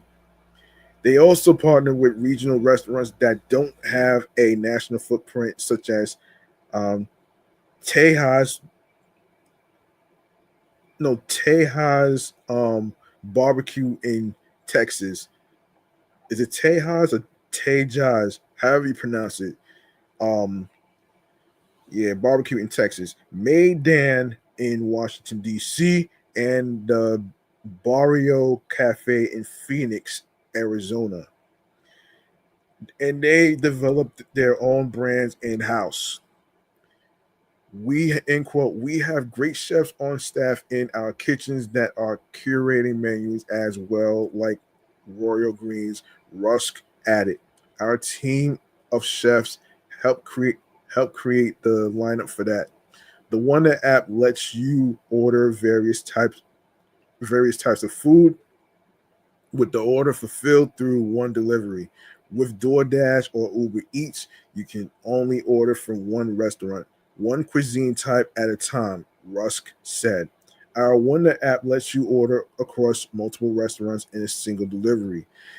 They recently opened locations in Philadelphia, Pennsylvania, and Washington, D.C., while Rusk said they are focusing primarily on the Northeast, although he believes there is an extreme demand all across the country. There are more locations we are infilling. We have Manhattan pretty well covered with the exception as you head up north, he said. We're infilling for Staten Island to Brooklyn and Queens. He said they also hope to open at least 2 locations in the Bronx soon, along with growth outside of New York. End quote. Our goal is to get more locations closer to people. One of the core promises is getting food delivered to you under 30 minutes, he said. Hopefully, we can get it to under 25 or 20 minutes. Technology goes beyond their app to include operations. The technology tells team members what to do, he said. That helps with consistency flow of the kitchen and team member training. The own the marketplace, the ordering app, back office system, and a display system that tells the team what to do, as well as a conveyor belt. Technology aggregates orders into the right bag. Technology improves order accuracy, scans items into a bag, Rusk said. We want things better, faster, easier, less friction, and cheaper. And they have explained beyond food courts and restaurant delivery, buying Blue Apron, which provides another type of food delivery. Consumers also want meal kits, Rush said. Sometimes they want to make the food themselves. Groups no longer have to go through the time honored ritual of picking one type of food. Here, you can get it all. Everyone can get what they want, Rush said. Everyone has asked is it singles or families? Family is what it is to the person, extended or friended. One of the partners with City Harvest as their roundup partner, where consumers can round up their change to the next whole dollar to support the organization, and they support Cloth, a local organization that has served Washington Heights for 70 years through City Harvest. Wonder will be donating a portion of grand opening week sales to Cloth. The company recently piloted Nami Nori, a sushi concept, and added Esri Fei Pie and Kin House, Thai and Chinese. Looking at concepts for ice cream, Indian, as well as some others, Rusk said of a business that is seeking to turn into a movable feast in and far beyond New York City. Let's see. Yeah, there's more.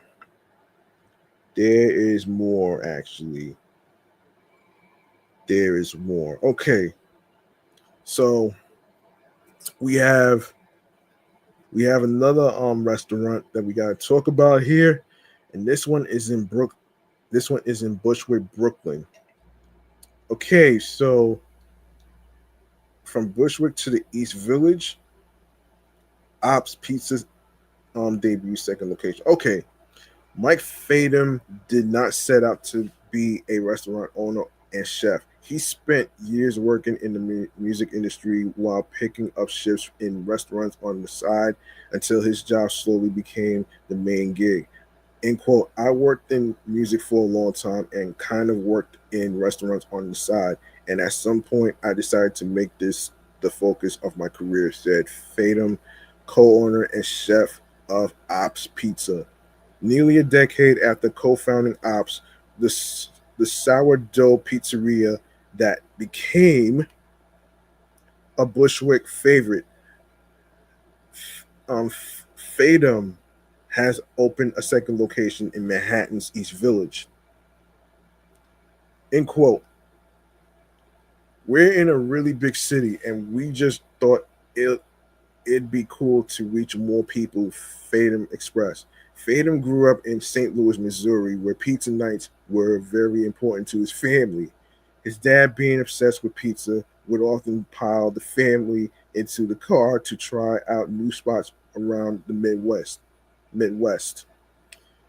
In quote, we would travel all over the Midwest eating pizza. He'd hear about a place he'd read in the newspaper and we'd always go check it out. Fatum told AM New York, in, in quote, it was just always very clear to me because of him that pizza was a really important food. Um, Midwestern pizza, as Fatum describes it, is a typically thin, crisp, and cut in squares.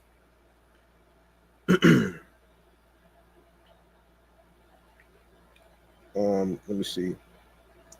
At the New East Village location, Fatum decided to bring that pizza that he grew up with along. Ops introduces Tavernetta style pies, a blend of St. Louis and New Jersey pizza styles.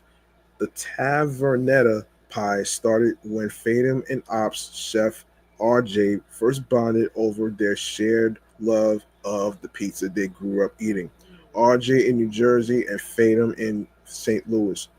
For research, the team took a 24-hour trip to Chicago, trying iconic Midwestern spots. They realized that the style they love so much is not well represented in New York, so they decided to represent it proudly. This thin Midwestern inspired pizza comes in different variations, including classic Hawaiian and and pizza pizza ladire. Guests can also find the sourdough ne- Neapo- Neapolitan style pizzas Ops is known for, like the like the Napolitana, Pops, Cicero, Rojo, and more on the menu. What sets Ops Pizza apart is the dough itself. Sourdough is a dangerous thing to do. Oh, said Fatum. The dough, which takes days to ferment, is entirely made with sourdough starter, not commercial yeast. And according to Fatum, working with fresh sourdough makes everything more unpredictable. It changes all the time. It's really hard on the staff because it's not really the same every day, he said. But we are really obsessed with it. And it's really important to us to do it this way. Beyond pizza, there is a mix of small plates and dishes that also complete the menu. There is supply, a Roman style fried rice bowl with gooey mozzarella in the middle. The op salad tossed with an oniony dressing that co-owners Marie Boule, Tribouloy, excuse me, created, is also a great starter. And other standouts include a southern Italian veggie stew called ciambata, a sausage plate over kale, and a beautiful lasagna bolognese that Fatum says is one of his favorite things on the menu. It's kind of complicated to make, but I think the reward is really special, said Fatum. And before you ask, there is dessert too, with options like a soft serve sundae, flourless chocolate cake, and panna cotta. You'll you will definitely be staying. And of course, no meal is complete without a glass of wine, with Ops being recognized as a James Beard semifinalist for Outstanding Wine Program and being among the top 50 best pizzerias in the USA 2023 and 2024 by 50 Top Pizza. You will be wanting a glass to go with that pizza. From late nights in the music world to weekend pizza runs with his father in St. Louis, Mike Fatum's path to owning two restaurants was not exactly foreseeable for him, but it was always driven by passion. Now, with a second ops location in full swing, he is doing what he has always wanted to do, putting Midwestern pizza on the map. I hope everybody comes and visits us. Visits us. Fatum said. You can book your reservation now on opsbk.com for the East Village location on 2nd Avenue and 11th Street. All right. All right. Now we go on from food into some video game news that we got to talk about here, actually. Let's get into some video game news, actually, shall we? All right.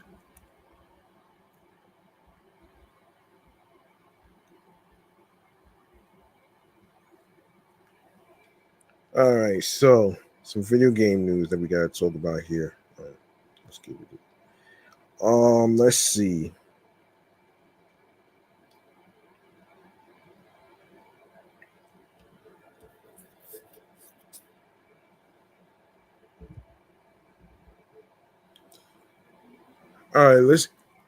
Let's get into this right here. The video game entertainment newsroom. Let's get it.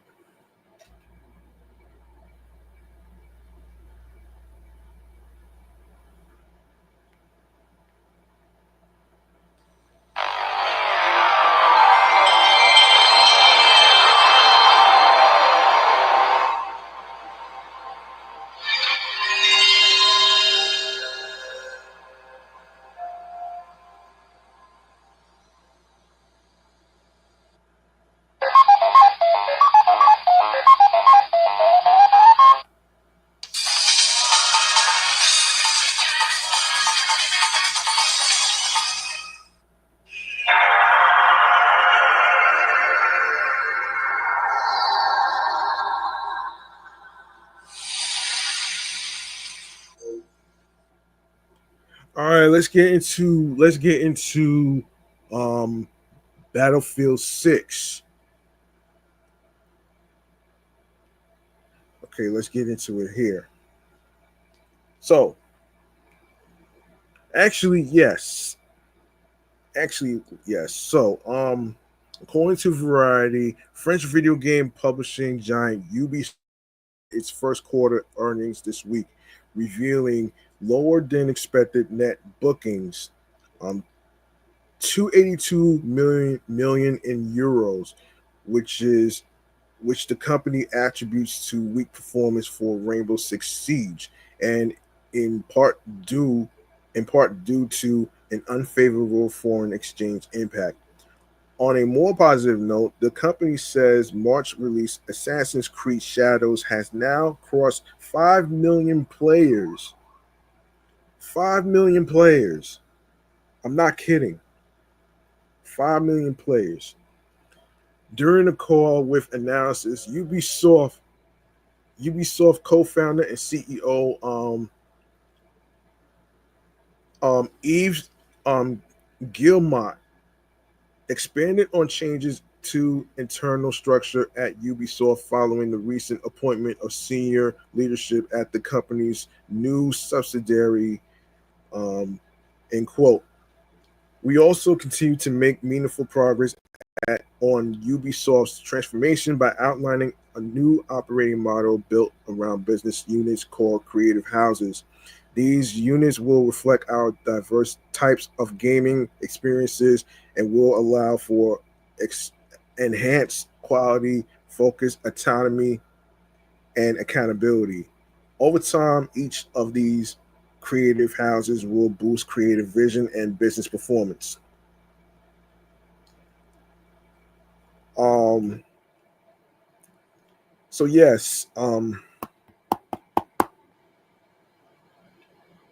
yes, the first trailer for Battlefield 6 was released by Electronic Arts and Battlefield Studios Thursday. Per EA, the footage offers a first look at Pax Armada, a private military corporation bankrolled by former NATO states whose agenda threatens to throw the world into global conflict. This sets the scene for what players can expect on the battlefield. both in multiplayer and the return of the series single player campaign. Um, EA will host a multiplayer reveal event on July 31st at 2:30 p.m. Eastern, 11:30 a.m. Pacific time with the developers from Battlefield Studios, which will offer more details about Battlefield 6. All right, so newly announced games, a video game based on Clive Barker's Hellraiser franchise is in development from Saber Interactive and Boss Team Games.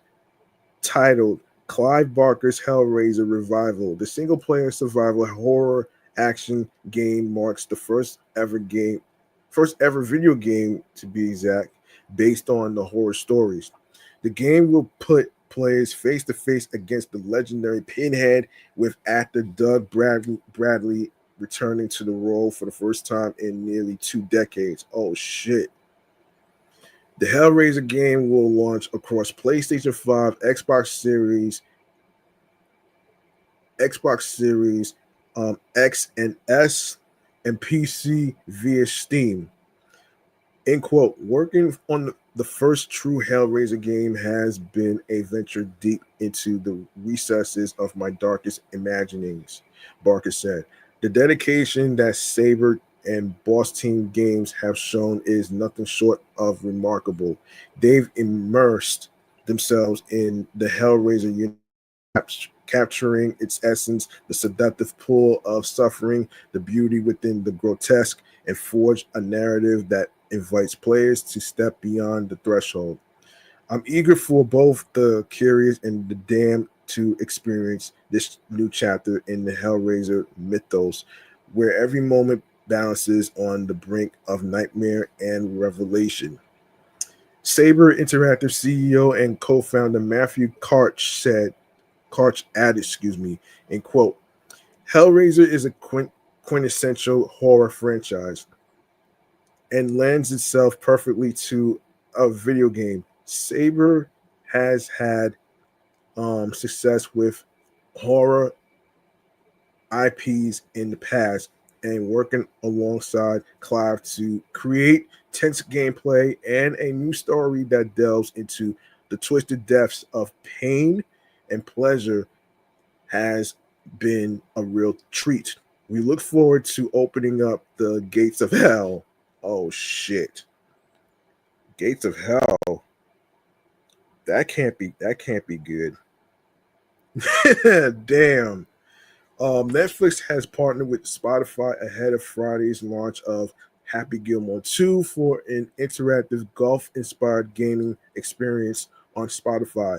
Per Spotify, the Happy Gilmore 2 tournament lets users swing through film inspired golf challenges, complete with iconic Easter eggs, audio clips, and a personalized playlist of happy tracks to soundtrack their next round and celebrate the film's upcoming release. End quote. This campaign is a perfect example of how Spotify can transform everyday listening into something playful, immersive, and unforgettable.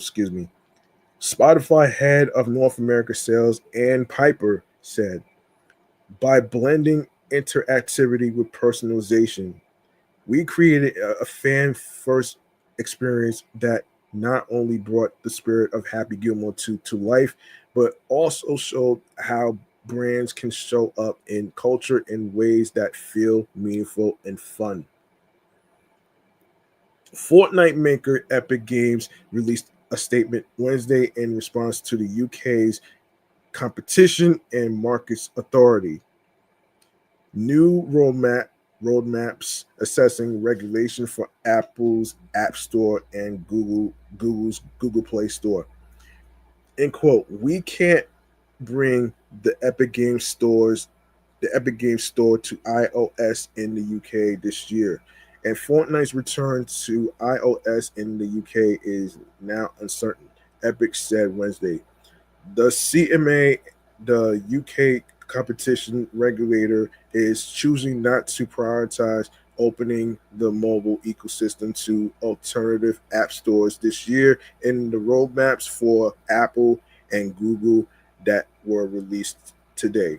This is a missed opportunity to introduce competition into a currently monopolized market and unlock economic growth and consumer choice. 4 years after concluding that the App Store and Google Play Store are parallel monopolies, the CMA has done nothing to allow competing stores. Per Epic, a free market requires multiple stores competing to offer consumers the best prices and services. If you don't have competing stores, the one store that is a state sanctioned monopoly will use its control to extract all the value from the market at the expense of all creators who cannot compete and consumers who can't choose the best deal among competing stores. Sales. Game Square has acquired NFT crypto punk number 5577, aka the iconic cowboy ape, from Robert Leshner, the founder of Compound and CEO of Superstate. Per the gaming company, Leshner received $5.15 million in Game Square preferred stock, convertible into common shares at 1.50, hold on, $1.50 per share as part of the transaction.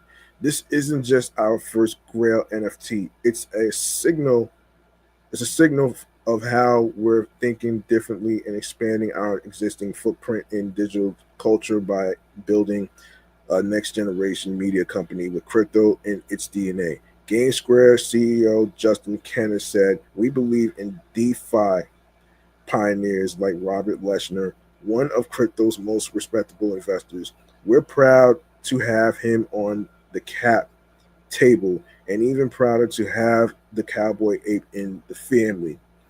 Partnerships include Atari has teamed up with um, Bandai Namco Entertainment America to launch a new Atari X Pac-Man line of merchandise.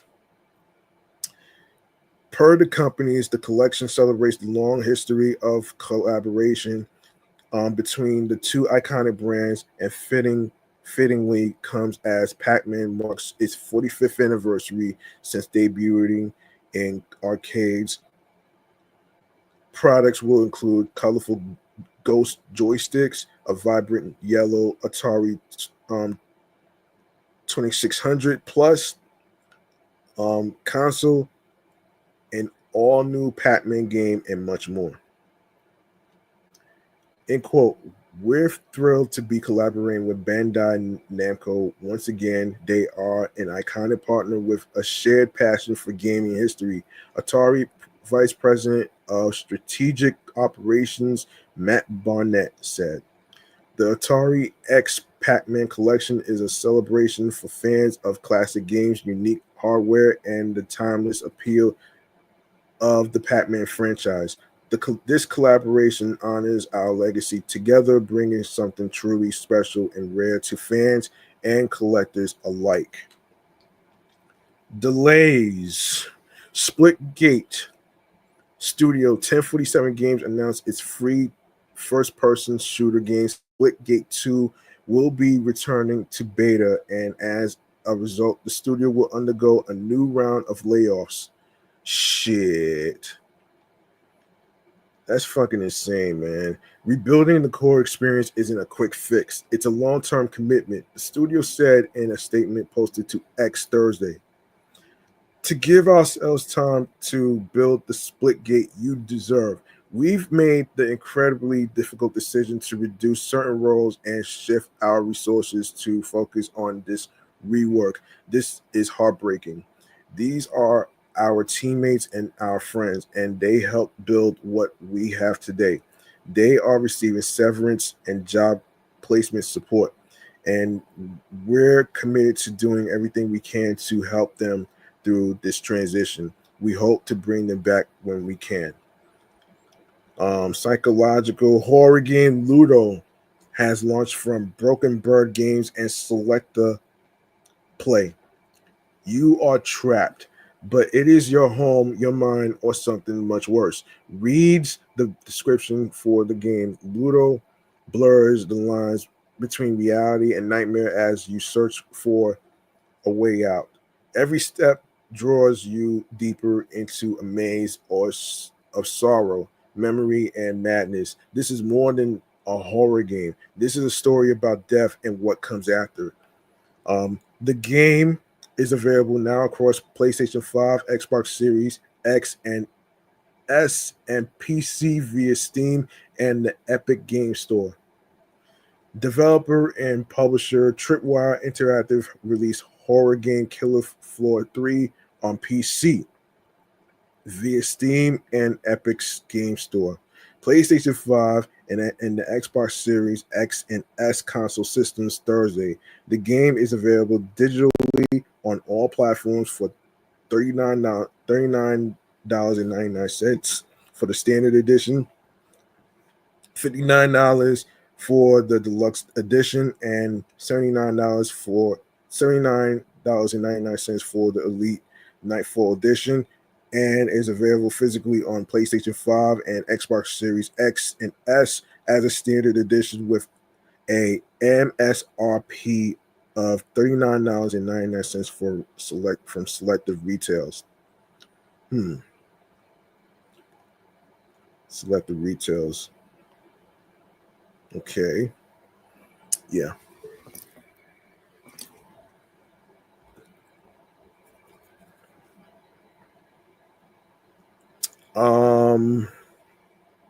Yeah, hold on.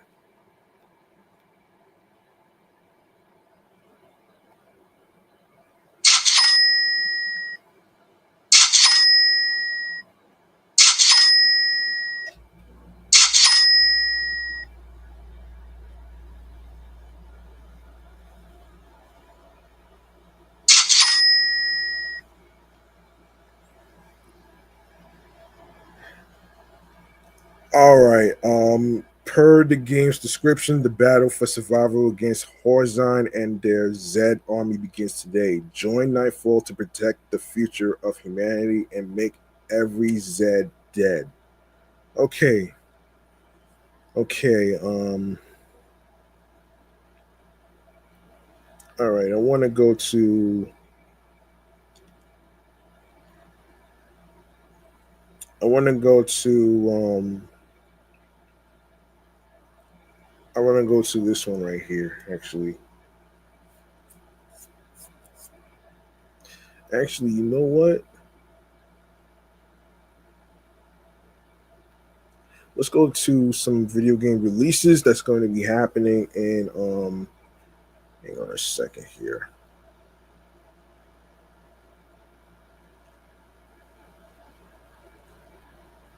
All right, let's go to some video game schedule releases. So let's get into that right there. So I don't have to waste too much time on here. Let's see.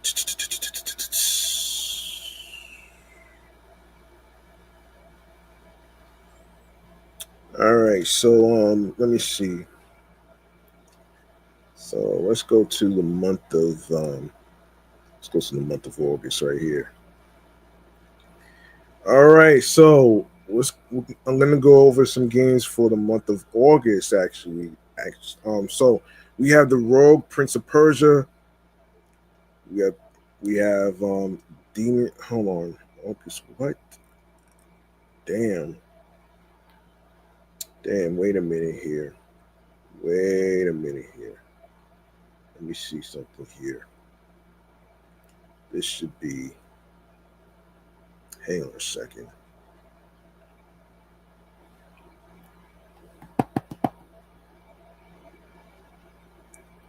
Okay, so for the month of August, let's go over some releasing schedules for the month of August. Let's go there. We're going there right now. So the month of August. All right, so we got Demon Slayer Kimetsu no Yaiba, the Hinokami Chronicles 2 comes out August 5th for PlayStation 5, Xbox Series X and S consoles, PlayStation 4, Xbox One, Nintendo Switch, and PC. Following another game that's coming out on the same day as the game, Disco Elysium, the final cut for Android. August 6th, Snufkin Melody of Moomin Valley, for iOS and Android. August 7th, Endless Legend 2 early access for PC on August 7th, following Fruit Bus. Fruit Bus. Oh shit. That comes out for Xbox Series X and S consoles and Switch. Also coming out the same day is Gradius Origins, PlayStation 5, Xbox Series X and S consoles, Nintendo Switch, and PC. And of course, Hidden Memories of the Gardens Between. That comes out for Quest 3, Quest 2, and PC. The Royal Writ also comes out on August 7th for PC, following Tiny Bookshop for PC and Mac. August 8th, Cat Quest 3 for Mac, iOS, and Android, following Mafia the Old Country, PlayStation 5, Xbox Series X and S consoles, and PC. August 12th, Abysses PC, following Echoes of the End for PlayStation 5, Xbox Series X and S consoles, and PC. Following Fresh Tracks for PC, Rah Boom, PlayStation 5, Xbox Series X and S consoles, PlayStation 4, Xbox One, and PC. And Senua's Saga Hellblade 2 5. Also coming out on August 12th is War Z VR, Quest 3, Quest 2, Quest, and PC. From Door from Antic, comes out August 14th, PlayStation 5, Xbox Series X and S consoles, PlayStation 4, Xbox One. Drag and Drive for Nintendo Switch 2, Madden NFL 26, PlayStation 5, Xbox Series X and S consoles, Nintendo Switch 2, and PC. Following Warhammer 40,000 Dawn of War definitive edition for PC. Bendy Lone Wolf, PlayStation 5, Xbox Series X and S consoles, PlayStation 4, Xbox One, and Nintendo Switch, and PC, following Off on Nintendo Switch and PC, August 15th. All right. I'll cover August 19th and the rest next time. I'm going to actually wrap up right here.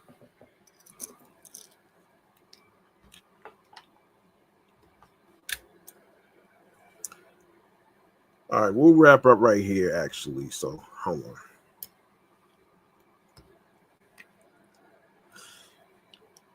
All right.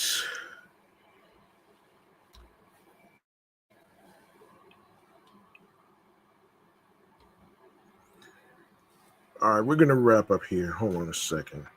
Hold up. 1 second. 1 second here.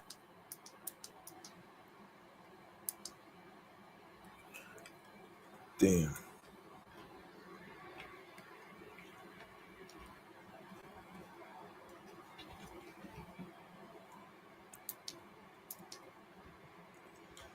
Forgive me. Hold on a second.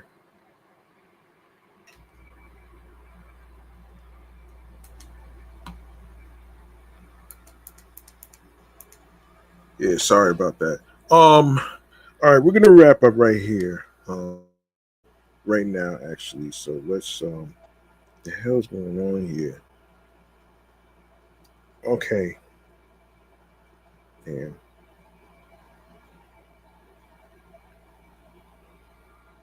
Hold on. Okay, we're gonna get into stream choices on the go right now. Here we go. Let me fix that real quick. There.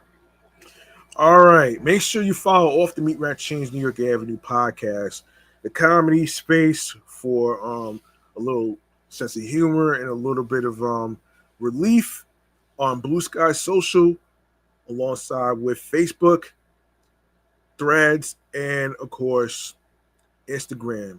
The same goes with my other podcast shows that I do. Uh, are also on the same social media platforms.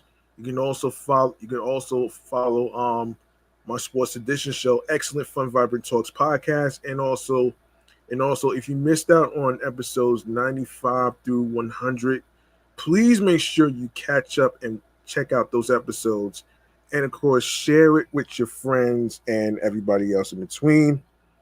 All that great stuff right there, and of course, you can follow my entertainment review show, Meticulous Vibe Juice Podcast.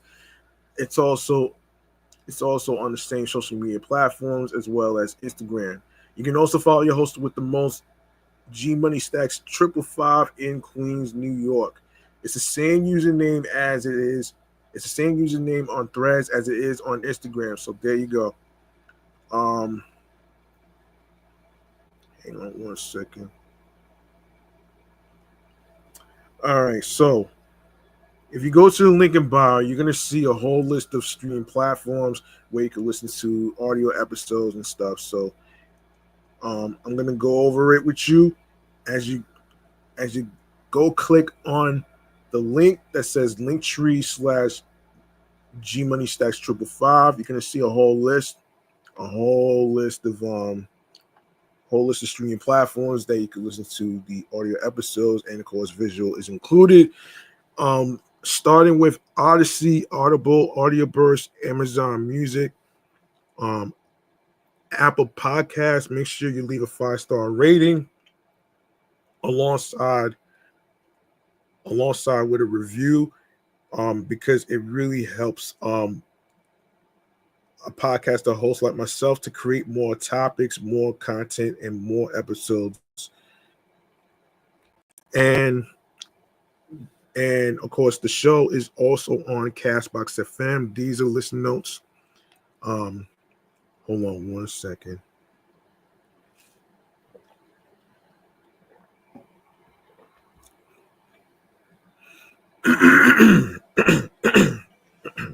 Yes, listen notes. We are also on Moon FM Podcast, Overhaul FM Podcast, Pandora, Player FM, Pocket Cast, Podo Polo, Podorama, Podcast Index, Podcast Addict, Podchaser, Podverse, Podcast Guru, Podcatcher, Podcast Republic, Snip, Spotify. Make sure you add the podcast to your Spotify playlist. I will, yeah, that would be very appreciative, actually, if you will. Very appreciative if you follow. And we are also on Spotify for creators. Make sure you comment on there. Make sure you share the Spotify link and the Spotify for creators link with everybody. All right. And be sure to also, you can also listen on TuneIn Radio, Fountain, Good Pods, iHeartRadio, the #1 app where you can listen to your favorite music artists, such as rappers, singers, including R&B and other music genres, and hip hop artists. And of course, be sure to also be sure to listen to your favorite radio stations, and of course, you can listen to the podcast episodes for free. You don't need a credit card or debit card to download iHeartRadio. All you need to do is follow and subscribe on iHeartRadio to Off the Meat Rat Chainz New York Avenue podcast, along with other streaming platforms that I just mentioned. And of course, YouTube. Make sure you do the same. Make sure you do the same by subscribing to the YouTube channel page G Money Stacks 555 for more video podcast episode live streams, and of course enable alerts so you will be notified on when I'll be on the air via live stream, creating more content and more podcast episodes along with new topics in between. And of course, you are more than welcome to actually leave a like and a comment. Tell me how you feel about the topics in this episode. And of course, you can share by spreading the word, by telling your husbands, your wives, your boyfriends, girlfriends, friends, the people you are cool with from work, and tell them all about this podcast that I've been growing for like 4 going on to 5 years now. And also, let me just say this though. Yeah, spread the word. Word of mouth is important. And of course, be sure to also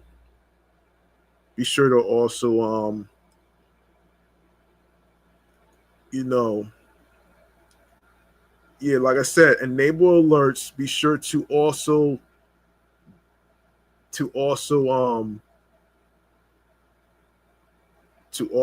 know that new episodes will be coming out Mondays, Wednesdays, and Fridays, and on every streaming platform. Whenever you listen, stream, and watch your podcast. All right. Yeah. All right, man. All right, folks. That's gonna do it for me, man. I'm your man G Money Stacks, aka the Gregonator, and thank you very much for tuning in to the episode. I really appreciate every single one of y'all for tuning in. Y'all could have listened to any other podcast in the whole world, but y'all chose to listen to this podcast as well. All right. And that really means a lot to the people who listen in New Jersey, Connecticut, New York, along with different parts of Queens, including Cambria Heights. Shouts to you, Brooklyn, Bronx, and of course, couple spots in Manhattan and all that stuff. So, remember, the grind doesn't stop. Hard work pays off. If you want something, you have to work hard and earn it. It's not going to be given to you on a fucking silver platter. And of course, find your voice, find your niche, and whatever skills you have, you can put it to good use. Just be yourself behind the microphone. If you plan on starting a podcast, all that great stuff, and be consistent, creatively, mentally, emotionally, physically, and spiritually. That gets you into your zone with tunnel vision. All right. And also remember, this is not an overnight craft. This is a marathon when it comes to podcasting. This is not a sprint. All right. So I'm about to hop up out of here. I might catch the New York Mets versus the San Francisco Giants. I'm not going to be recording the other podcast that I plan to do because it starts at 9:45, so I don't want to miss out on that. I don't want to miss out on that, actually, so that's why I'm trying to hurry up as fast as I can.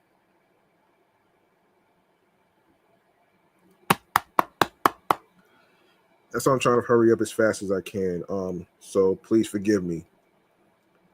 And if you have any topics you want me to talk about, leave it in the comments section below on YouTube, or you can hit me up on Instagram or Threads, and you can just DM me over there as well. All right. I'll be back next time with new episodes, new topics, all that great stuff, so you don't miss out on anything. All right.